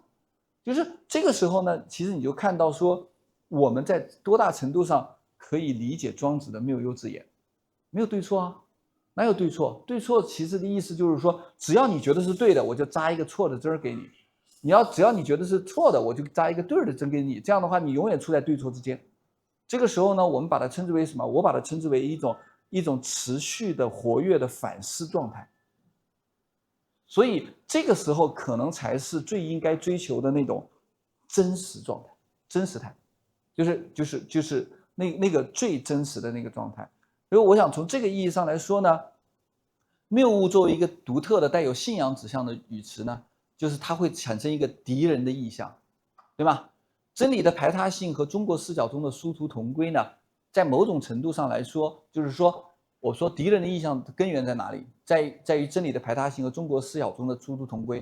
当然，我们还要看到中国思想中的复杂性啊。那么，我觉得很大程度上是因为我们在这个讨论过程中间是在复杂性这个问题上出了问题，或者说我们之所以我们觉得那个任老师讲的这个故事就是偶一秩序的这个故事很好玩，是因为我们其实是拒绝复杂性的，我们是拒绝谬谬之言的，对吧？所以我觉得，哎，你看他一个人怎么把这么多人装进去了？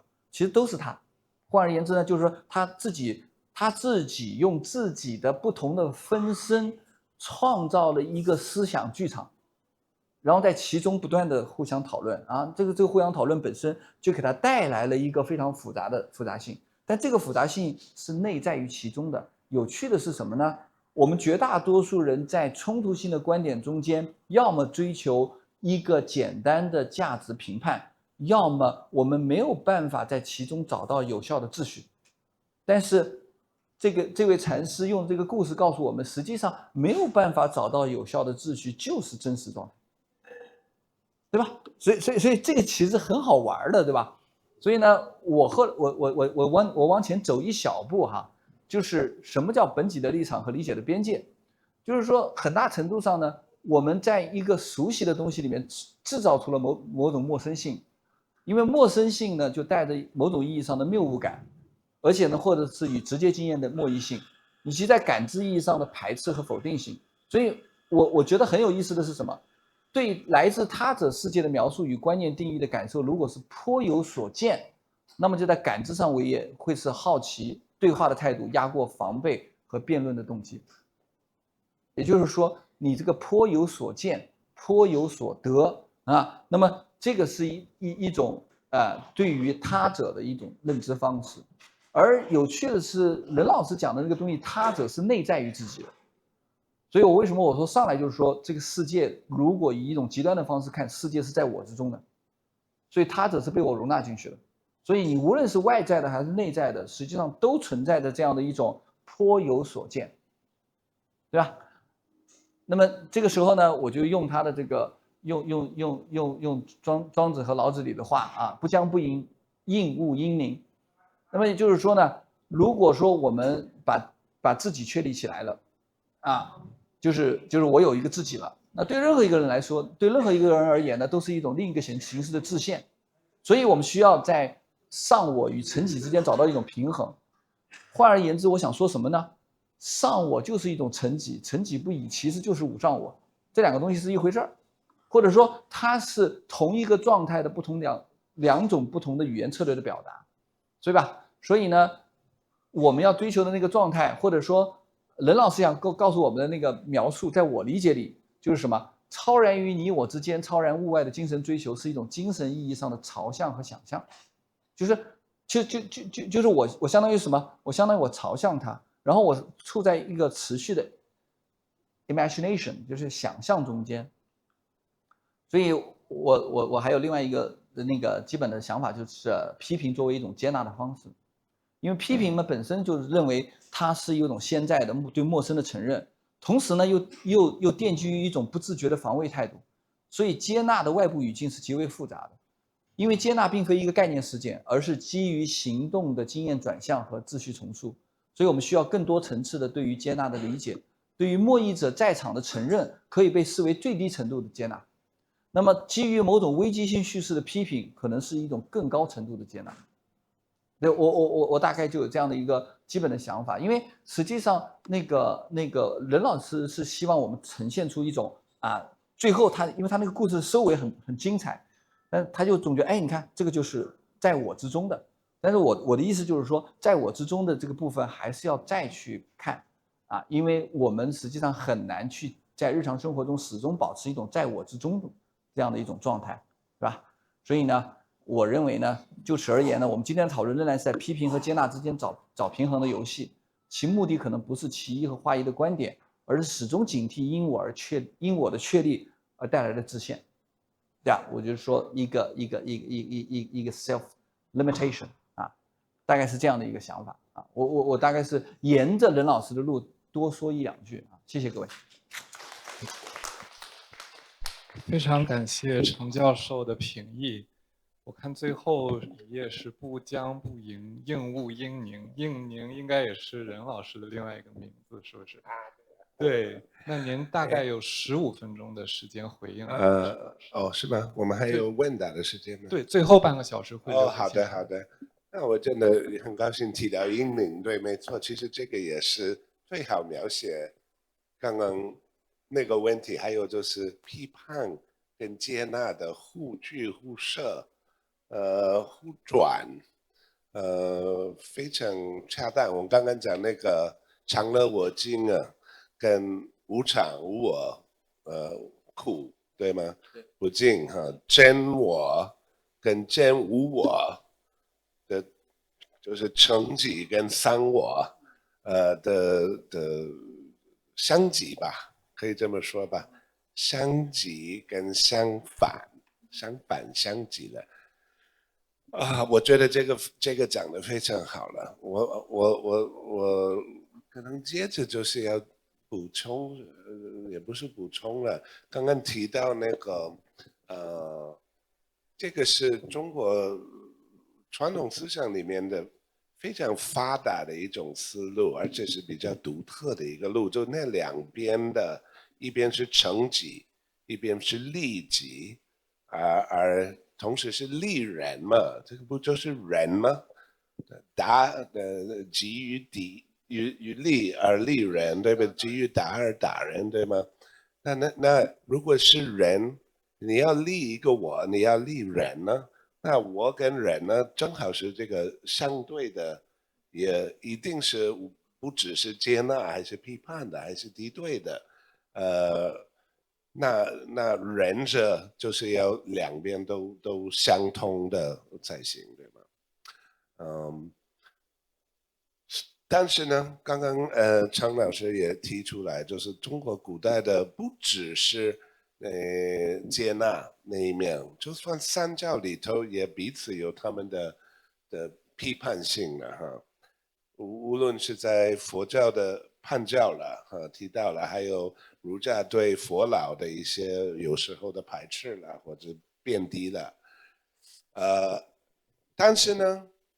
我觉得我们今天谈的那个为秩序那个辟邪集了，其实是很好的例子。我们看那个接纳跟批判的同时进行的样子的一个样本吧。因为你知道呢，有一点算是一个很吊诡的问题了，就是如果有一个不排外不排斥。什么都接纳的一个立场了，然后进来了一个很霸道、排外、占领的东西，那是不是要接纳它？对不对？如果是，譬如说，如果我是相对什么都接受相对论者，谁都对了。那如果有人出现说好，既然我们都对了，那我的说法是你错了，我对了。那这个是不是也对了啊？对吗？就是有这个悖论嘛。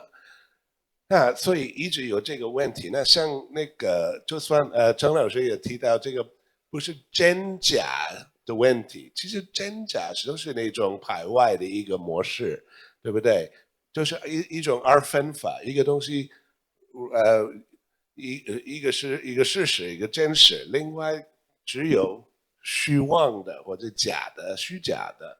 这种其实是非常在哲学上的讨论呢，在各种的辩论呢，不同的立场好像只有一个可以是对的这种想法。那刚刚提到，如果是佛教、叛教，虽然它有它的高低性，它并不是一个对错。你刚刚谈到天下篇呢，庄子天下篇也是这样子，有各种诸子百家的立场了，古之真人都有这一类的行为，谁闻其风而悦之，对不对？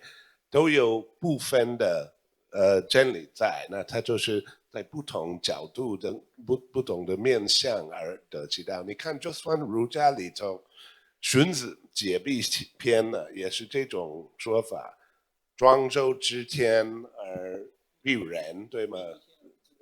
必于天而不知人，对 ，exactly，各种诸子百家都说了，好像拿到那个真理的全部的一个小部分，但是并不是排斥说它完全没有道理的啊。那问题是，如果你这样子面对一个外来的东西，跟完全不同的模式，真的是对错，而且是最严重的、绝对的一个二分法，就是世界末日的最后审判的分那个羔羊跟绵羊的永远分的地狱跟天堂的，就是基督教嘛，就是天主教啊，就是一神教啊。跟那个西方哲学的尖错观呢，就是那种黑白的二分法的，那他进来也是要进步。他说他也是不分的真理吗？其实这个一直有一个两难在这里，对不对？这个两难就是你要自己变成伪君子，排斥他吗？就是背叛你自己的什么都接受的宽容的原则，或者呢，你要接纳他，你接纳他，他就把你吃掉了。我们现在看，就吃掉了啊。好，就占领一切了，对不对？他就会杀灭一切，他唯我就死，对吗？所以呢，怎么办呢？我觉得所以这个辟邪记的价值对我来说就是一个榜样吧，可以这么说了。同时是接纳，同时是批判的、抵抗的，就是接纳的不只是他人的敌人，也接纳我反对他人的我啊，这个也是接纳的一个对象。我恨你，我也爱我恨你的恨，我也爱你，懂吗？所以这个接纳就是要接纳越大，好像陈老师也刚刚提到了，更彻底的接纳也要包括那个批判的，也可以说更彻底的批判也要包括那个接纳啊。这个真的就是好，那我还是最后说天台教里的另外一句话，四明之理啊，他说贪嗔痴的贪是一个烦恼，所以要远离它的。但是贪也是一个法门，所以就要住在它里头了。然后他说你越住越离，你住身离身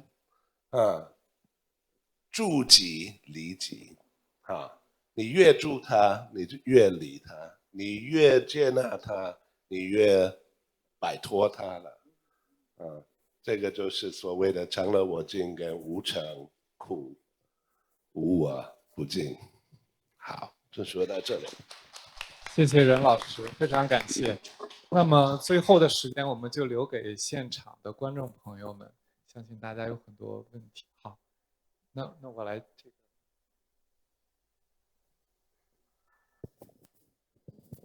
非常感谢三位教授，然后我听了，受益良多，就是因为学了很多事情，我这里有一个问题就很想问的，主要就是关于冲突、对立与共存。因为从我的角度来说，我既修佛也修道，但是我也在学习基督教，所以呢，就是这几个事情，3个事情，我觉得你们说冲突共存。然后维特根斯坦说过一个话，他说语言即世界，你如果定义它是冲突和共存，那你就在用语言定义这3个东西，但是他们没有边界。对我来说，他们只是语言，就是我们应该扩充我们语言的边界，不要定义没有冲突，更没有共存。我认为只有就是说，比如说我在创业的阶段，那我很需要《道德经》，我需要道。那我在婚姻的阶段，我可能需要基督教，因为他讲了关于亚当和夏娃的故事，然后我知道哦，为什么男人这么受苦，然后这么难搞。然后基督教让我理解了关于整个的事情，然后关于佛教，它给了我很多意义。所以我觉得没有任何的对立和冲突。从我的角度，我觉得我们需要扩充我们语言的边界感，然后呢，不要因为语言一旦定义了，这个东西就出来了。如果我们不用语言去定义，那我们只是去有一个开放性的一个心去学习，因为很多了解儒家思想的，他其实并不了解基督教，然后了解基督教的，他可能并不了解佛教。但是即使学者很研究这三者，他只是个学者，他也没有经历，因为人生也是需要经历才能知道这些真谛的。所以我觉得不可以是，我是相信维特根斯坦的这个哲学理论，我觉得就是非常好。所以我觉得我的想法是这样的，然后是从您三位然后得到的一种论点和启示，然后这是我的观点，我就想问一下你们怎么看？谢谢。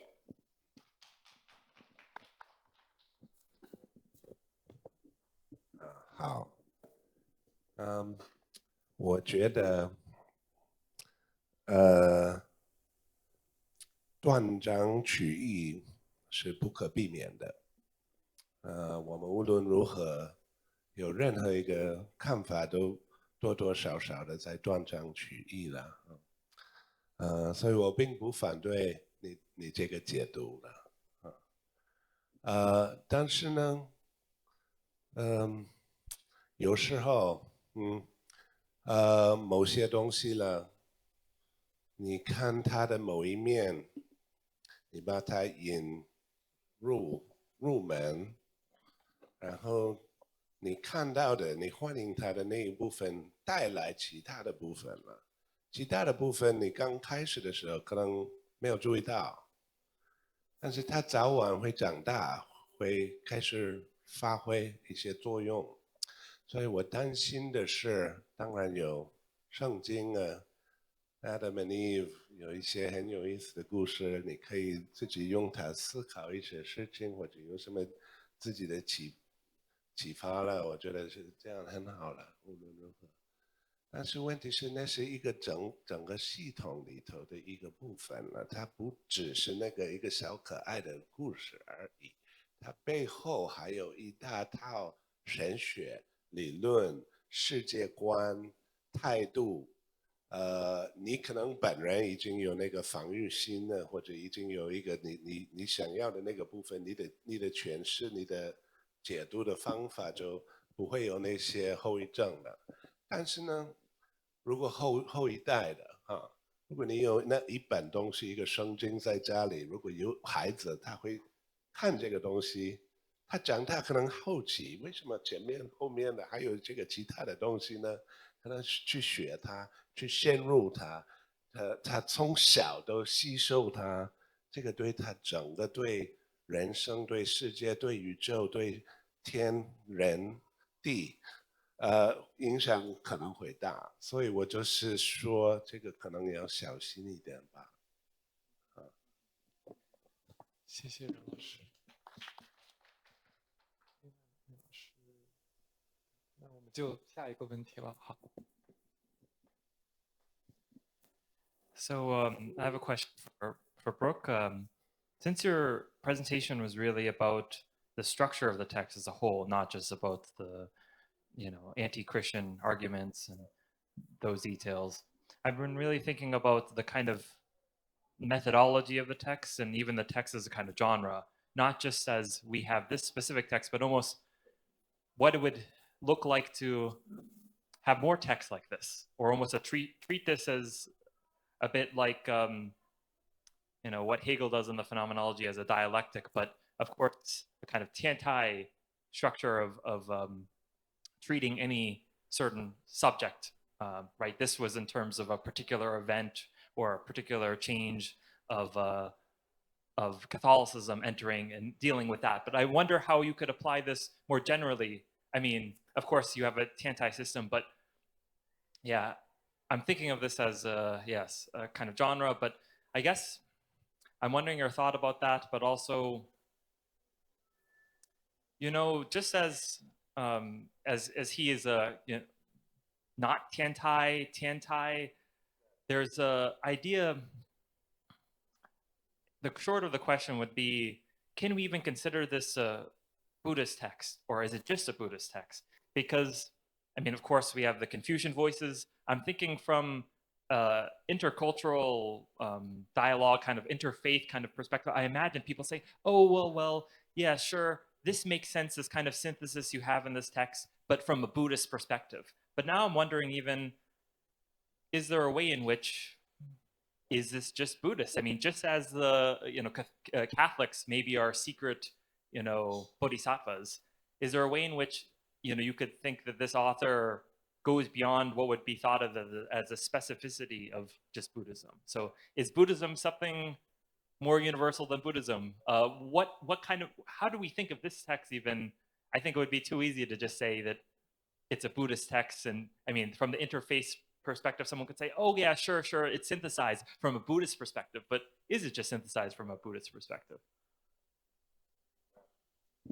这个问题是，我觉得是，佛教就一直有这个，你可以问这个问题，因为一直在各种宗派有这么一个说法，如果以佛视为佛，这个不是佛了，对吧？如果佛执着为佛，这个不是真佛呢，啊，所以要逢佛杀佛，是不是？就是要杀掉你心里中所谓的佛，但是问题是。那个可能还是另外一种，还是佛了，你怎么说那个？因为那个结构本身就是非常佛教的味道吧，所以你怎么说呢？那天台里头，他们当然会批评所谓的淡佛，他们说如果十界不互具，你只有佛，然后那个佛不同时具备菩萨、天人、畜生。恶鬼、地狱各种3000，那个佛不是真正的佛，佛要是分隔了，当是佛。但是问题是，它那个包含那些东西的模式。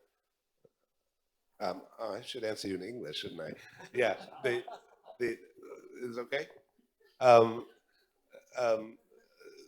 But anyway, you get my point, right? I'm trying to say that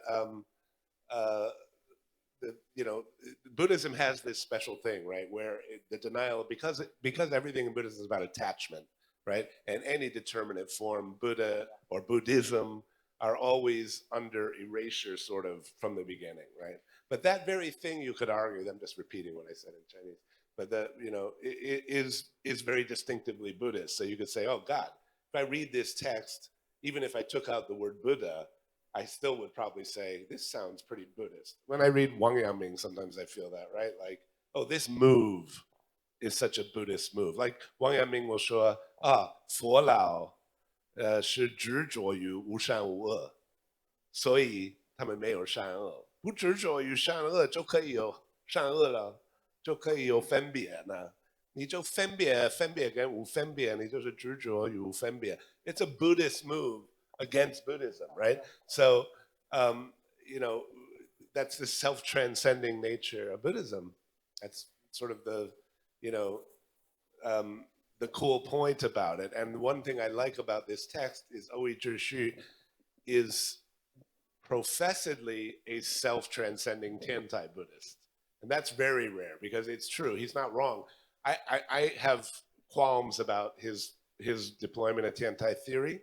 It's not as sophisticated as some other versions, in my opinion. But that move is very rare. It's true that Tiantai writers tend to be very sectarian. So when he says, I'm not really Tiantai, I'm as an outsider, I'm a Gongchen. If I'm an insider, I'm a Nizi. That's great, right? That's how I feel about everything, actually. As an outsider, I can make great contributions, but if you consider me one of you, I'm just a traitor. So you could say that about Buddhism itself, right? He could say, look at me as an outsider to Buddhism or to Tiantai, and I will give you some great Tiantai and some great Buddhism. But make me a Buddhist or a Tiantai master, and I'm just destroying the lineage, basically.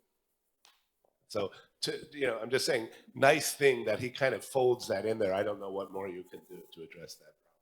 So it seems pretty good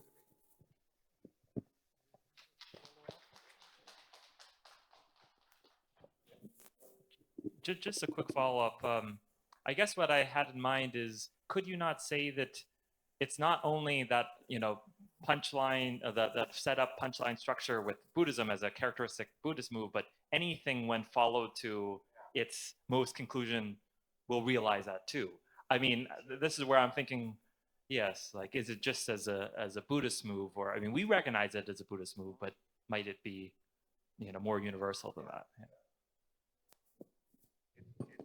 I don't want to take up too much more time, but I just want to say it should be, right? Because that's the whole point in Gentai, the Lotus Sutra, 开权显实, but when it does that, then any sutra can 开权显实, right? So 华严经可以开所有的权显他们的华严实, right? But only after they've been 开权显实 by the lotus and do what the lotus does, but not about the lotus anymore. It's about them.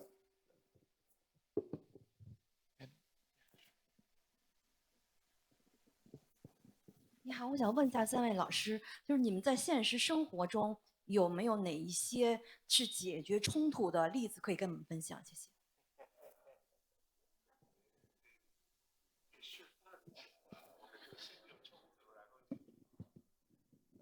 我解决冲突的方法就是认怂，就是认输啊。人只要认输了就没有冲突了，因为人家想跟你冲突的时候总想赢嘛。你只要认输就行，所以只要人家给我辩论，我就说你说的对。这个是 micro pivot 的方法。对，他不管谁问他问题，他就说 terrific、magnificent， 然后这样的话呢，那个人就觉得很满意的走啊。那还有一个问题呢，就是其实呢，我觉得很重要的问题是在于我们讲冲突的时候，刚才我其实很想有一句话多说，就是您刚才讲相对主义的时候，其实这个词里面还是有对错，就是你还是因为我讲相对的时候，实际上我仍然是建立在一个对错的架构，所以呢，你说来一个我说的都是对的，实际上这还是对错。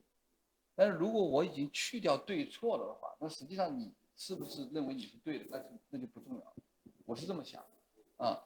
您除了认怂以外还有什么办法？当然就是包含那个跟他人的冲突变成自己内在的冲突哈。但是我刚刚讲的话，我也想补充你的补充，我也非常同意你，我认输了，你对了。没有，就是说，我觉得对错，我真这个真的讲得更彻底了。刚刚张老师说的，为什么？其实我刚刚说荀子、庄子、天下篇那些判教什么的，开权显实都是，他们真的不是在讲对错，真的不是在对错的问题，是通不通或者圆不圆，这个不要把它解读为对错或者真假，根本不是这回事了啊！所以真的刚刚说对错的，就算是什么都对了，其实这个已经不是原来那个意思了。非常同意。I have a question, and that is in Buddhism, we use language like truth and imperishable and eternal and ultimate. Doesn't this kind of language offend against the idea that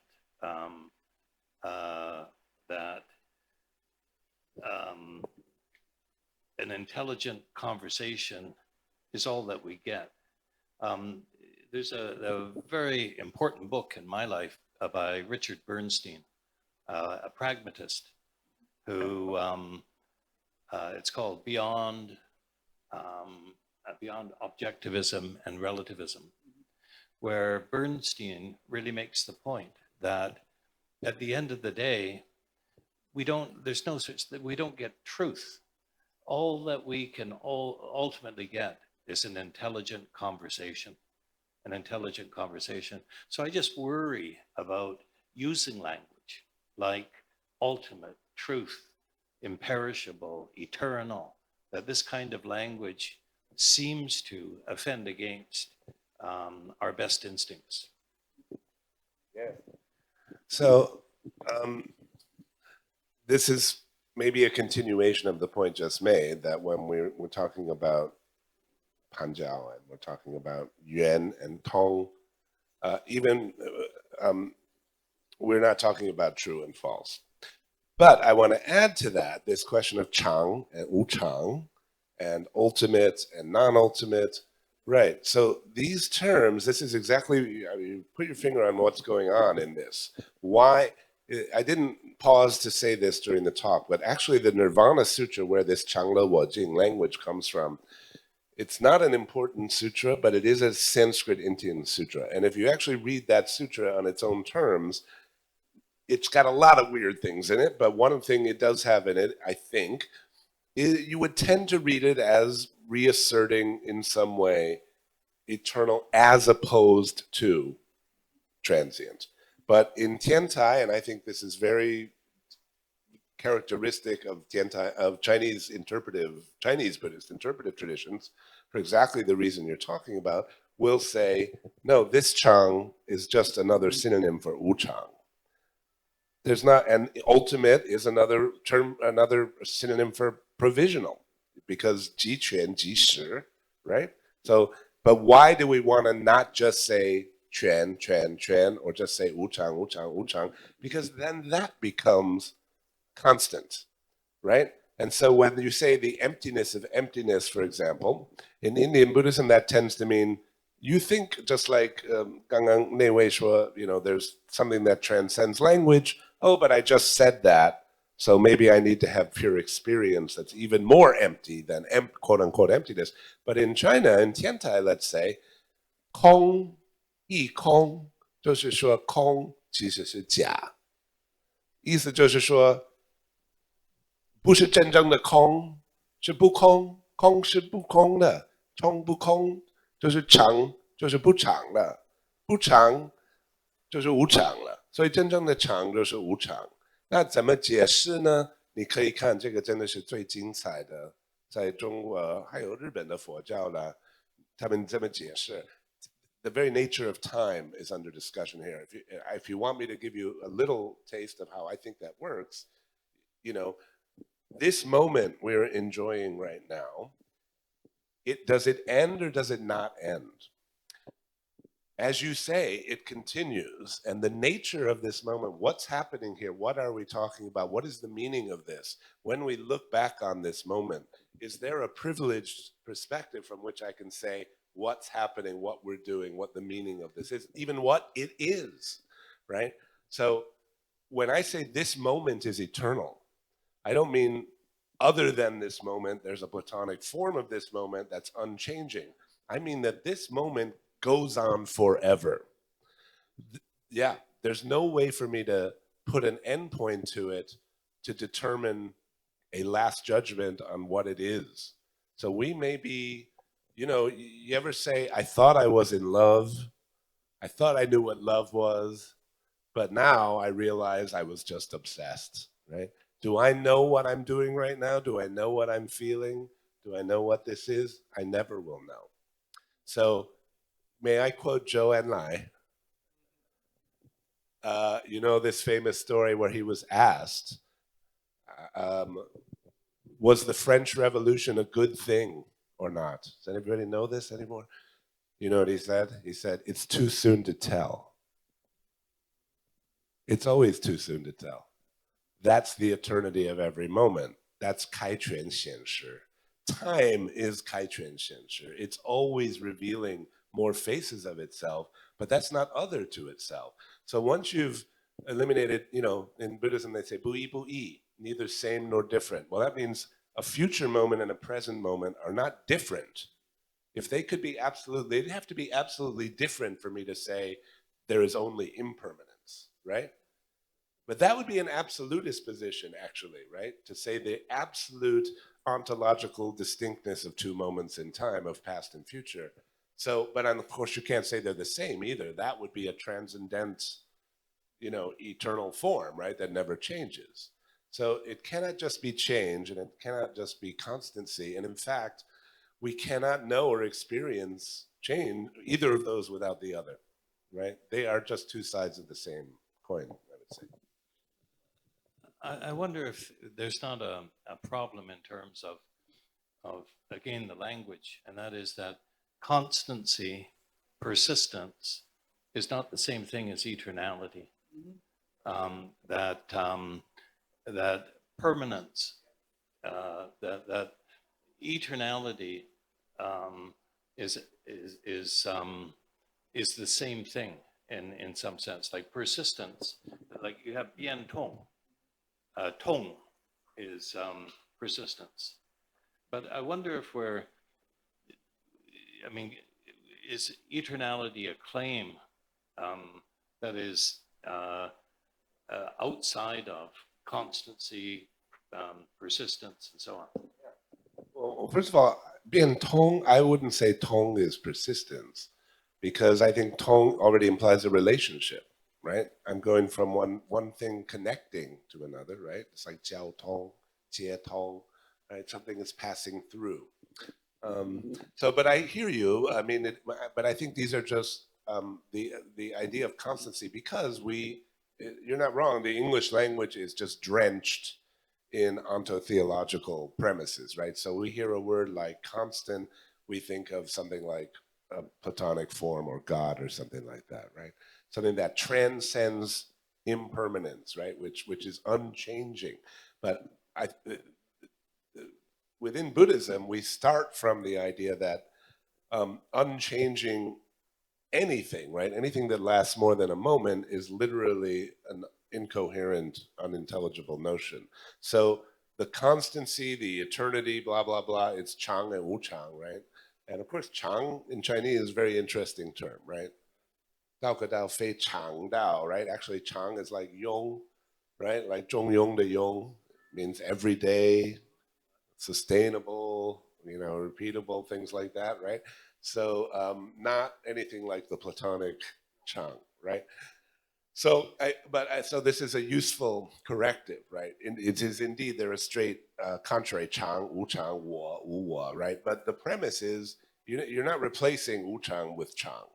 You're saying there is a dimension of thinking further through Wu Chang that reveals it to be the real Chang. But that real Chang means, look, just like the French Revolution thing, right? Do you think the French Revolution is eternal? It's only eternal because it might be completely different from what you think it is. There's no fact about it that will remain the same for 2 seconds, right? So it's just that it's ramifying into new relationships and revealing more, because what they will say in Tiana is 无量义, 无量义. That's, each thing has infinite meanings because it has infinite contents. So if Owi Zhishu can be Shi Da Lang, right? If that's a Hua Shen, you could say, right? A transformation body. There's no characteristic that carries over from past to present to future, right? All the entire identity of things is just the name that links them. But what's correlative to that is you cannot say they're absolutely different either. Just like you can't say that about Shi Da Lang and Jiming Changshi, and right? Nobody's absolutely different. Nobody's absolutely the same. It's a way of talking about sort of ineluctable and illimitable relationship, or what Chang Naoshi was calling, right? So there's self, there's other, but you really can't draw a fixed line either way, right? But you can't get rid of them either. You can't get rid of the line either. Yeah, actually, I want to say several words more, because if you take it in a very strict semantic way, and you try to give a very clear definition of certain terms, actually you will face up to a very clear barrier that come from the cultural background and this language as a carrier of intellectual tradition. And you say certain terms, internal or something like that, you actually run into or immerse yourself into a very Western understanding of these terms. But if we turn to the Chinese context, I will say there is a kind of structural understanding. There is a semantic network that make up every terms hold a position in this network. And it's the exact meaning of certain terms determined by the relationship in this very special occasion of the other words in the same time. Because when we say 有无 in the 长无长, and also if you try to put it in one direction too far, then you are push it backwards. Yeah, yeah, 无极必反. So I guess it's this different kind of methodology or strategy of reasoning. For me, the Chinese styles of reasoning has a very special mechanism of conceptual construction, and always we always got both of the two in the same time, and then determined by both of these two, we could got a pair of meaning, but not to say a very clear definition of certain terms, I think. If I can just respond to that. I think this is really true, you know, that if we take Buddhism, we've talked about Buddhism tonight. Buddhism comes into China, but it's a South Asian religion.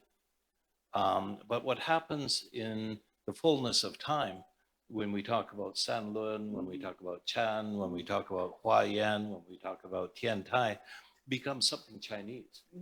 When Marxism comes into China, Marxism becomes something that is Chinese. And the same thing, what happens is in the second half of the 19th century, beginning in Japan, but then China, Korea, Vietnam, a new language is created with Chinese characters, you know, terms like 哲学, Tetsugaku, you know, the whole, I mean, we teach in a philosophy department, you know, 形而上学, 伦理学, 逻辑, you know, that the whole conceptual framework is a Western framework. But what is really interesting is that the Western language of modernity in our time is becoming Chinese. And this really produces a lot of arguments.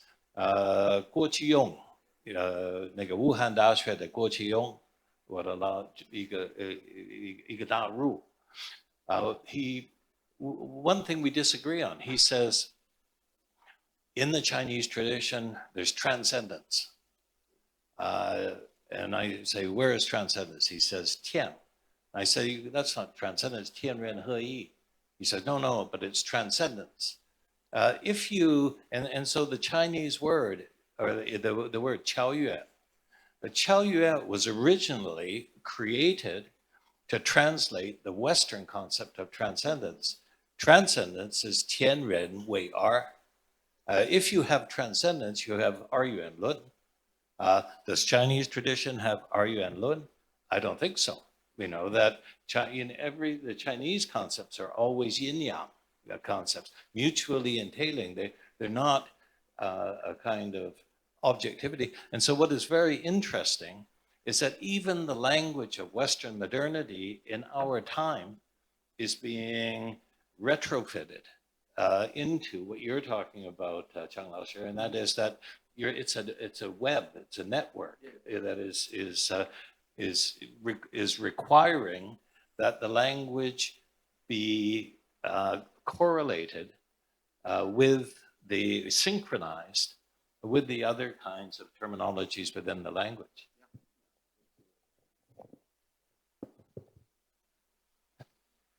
Maybe we can take one last question.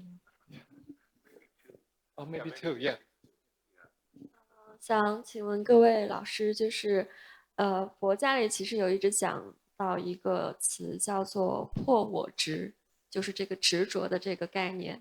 刚刚那个程老师讲到的，就是我和我的这个关系，我觉得这个也是有着一个很紧密的一个关系。那我就想请问一下，就是这个我执它的根源到底是什么？然后究竟我们怎么做才能够说真的就是破我执？然后就像刚刚那个读者有讲到的，就是我们如何面对冲突。然后陈老师说到就是认怂，那我觉得我可能很难做到认怂，因为我会在面对冲突的时候，我会总想说要去，还是想说要去证明自己，证明自己是对的，或者是说可能不是证明自己是对的，就是想站在自己的这个立场。就是来证明自己，可能这个东西没有对错，但是就好像如果你要证明，好像就陷入了这个执着。那我就想请问，就是这个应该怎么去理解，跟他的这个背后的，或者是整个的这个他的这个宇宙观是一个什么样？谢谢。我觉得我给你举个例子吧，就是特别简单的例子哈。你要离开，或者说你讨厌一个东西的时候，你说我要离开它 ，leave from 啊，我要离开它，实际上是你把它留在心里了，就是 bodily 你离开它了，但实际上你是因为离开这个动作，你又把它在心里又固化起来了。所以呢，我想说明的意思是什么？所谓的我站在我的立场上去说明我是对的，实际上在这个意义上来说呢，其实你不是在证明你是对的，而是你在证明我的立场本身啊。你看起来是坚持着自己的立场，实际上你在坚持自己立场的同时，你就离开了自己的立场。我不知道我说明白这个意思了，就是说，所以其实某种程度上来说，我认为有两种状态是最难做到的，一种状态是什么都不想，就是 nothingness， 它就是我们说 emptiness， 你脑子里没有东西；还有一次我一直在想。那这两个状态其实都不太容易达成的，我们永远在这个中间的。所以什么叫破我执？我觉得把这个破我执这个话说出来的时候，你就在我执。大概你就这么想的时候，这个事儿呢就变得，其实为什么我说我可以认怂？因为认怂这件事情啊，它其实是把它从心里拿走，而不是说我就承认你对了，不是，我就不再想这件事儿，啊，这件事跟我没关系了。我说的没关系，也不是我离开你了，也不是我把你留在我心里了，没有，就是跟我没关系。我觉得这个点可能就是比较重要的一个东西，就是所以对我来讲最核心的一个，我想给你举的例子就是说，你只要能换一个视角去看的时候，你就发现这个事儿啊，其实不像你站一个视角上想。庄子在我眼中，他就是这样的一个文本，他是一个绕圈看事情，啊，他不让自己的眼睛停下来，退后前进绕圈儿。他不让自己的眼睛停下来，不让自己眼睛停下来的时候呢，你就永远在谬忧之言中，而没有做判断。我觉得这个比较要紧。我不知道我能不能说清啊，大概是这个想法。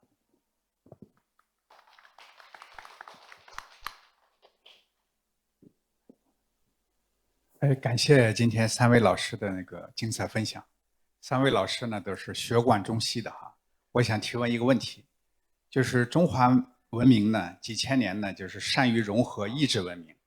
你像历史上这个儒释道三家吧，刚开始都是争斗的很激烈，最后却实现了三教的合一，是吧？我想请教三位老师呢，就是说他靠什么核心思维啊，或者是理念呢，实现了这种融合？这种融合呢，能否破解亨廷顿所提出的文明的冲突？比如说最后实现儒释道耶穆这五教能够和谐共处，五教合一。谢谢。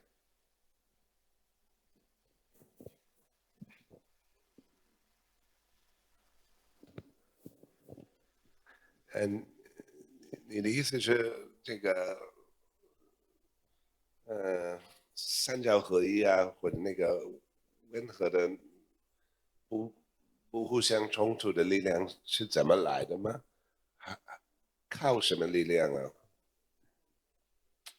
我觉得可能就是一种，这个如果你说因果关系嘛，你说它的起源嘛，或者也许我们可以推测一些，我觉得也是文化上的，甚至于可能是文字里头的一些特征了。但是这是呃，也是跟刚刚提的那些问题是，二分法的或有超越的一些构造在思想里头的是，不太容易成立的。就如果用我自己的看法是，用古文的那个思考方式，就不容易成立一种绝对脱离关系的独立而存在的对错啊。都是刚刚提的那个两边的，因为那个关系本身就在那个语法里头的，是决定性的。所以你说有善而无恶，你说有对而无错，这两个东西的很明显的失去他们的意思啊。那我觉得如果有不同的印欧的一些语言的思考常用的方式，就比较容易有直觉，一个东西可以独立，有一个属性在那边呢，所以你可以排斥所有的跟它无关的东西，不会改变它的。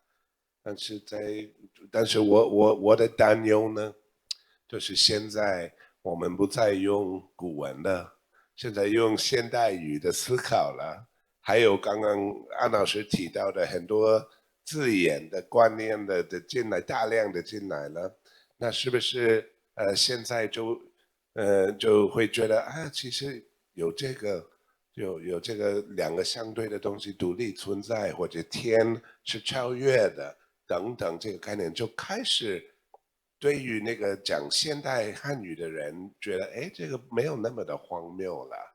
也许上帝真的存在了，也许有善而无恶，也许有阴而无阳，也许有真理而无错误了之类的东西。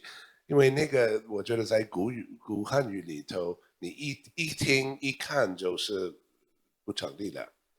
现在变得好像有说服力了，或者你觉得，哎，那国外好像有很多人认为是这样子，也不应该是完全没有道理吧？这个也是刚刚提的那个问题，这是我的看法。我就说一句啊，就是说，我觉得你刚才讲的那个什么，这个有点像天下大同的一个 idealism 的一个想法。实际上，我认为呢，你只要认为有差异，就一定有冲突。只是你就觉得这个冲突不应该是一个潜在的冲突，或者是我们说 warfare 或者类似这样的东西，对吧？但是冲突本身是一直存在的，你自己还跟自己打仗呢，在家还跟太太吵架呢，你怎么能说没有冲突呢？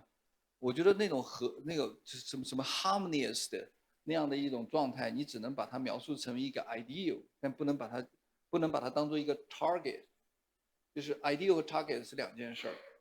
就像我们说，你不应该把 imagination 和 reality 等同起来，这是一回事儿。所以在我理解中间呢，不要把这个当做目标，你应该认为就是说，只要我承认你跟我不一样，理论上来说呢，我们就不太容易互相打起来啊。其实我们现在很大的问题是在于我个人认为是这样 ，the capacity of imagination of the mode of civilization 现在受限的，就是我们没有关于文明的想象力啊，所以我大概是这么想。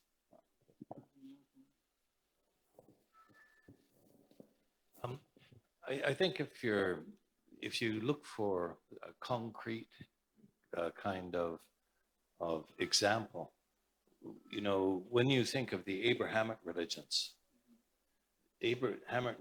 are exclusive. And this is why I worry about language like eternal, ultimate, truth, because these are the source of exclusivity. And so you can't be a Christian Muslim. You can't be a Muslim Jew. That these are exclusive. And when you get this派他 kind of idea, then you have real conflict. But in the Chinese, the 善教为义, the way that I always think about it, 我对儒非常有兴趣，可是那个最好的儒是受道家批评的儒。And so the way that I always think about it is 今天讲一讲讲学，我是儒，今天晚上回了家，喝一杯红酒，听我的音乐，我是道。明天早上那个小狗出事了，要把它送出去，我是佛。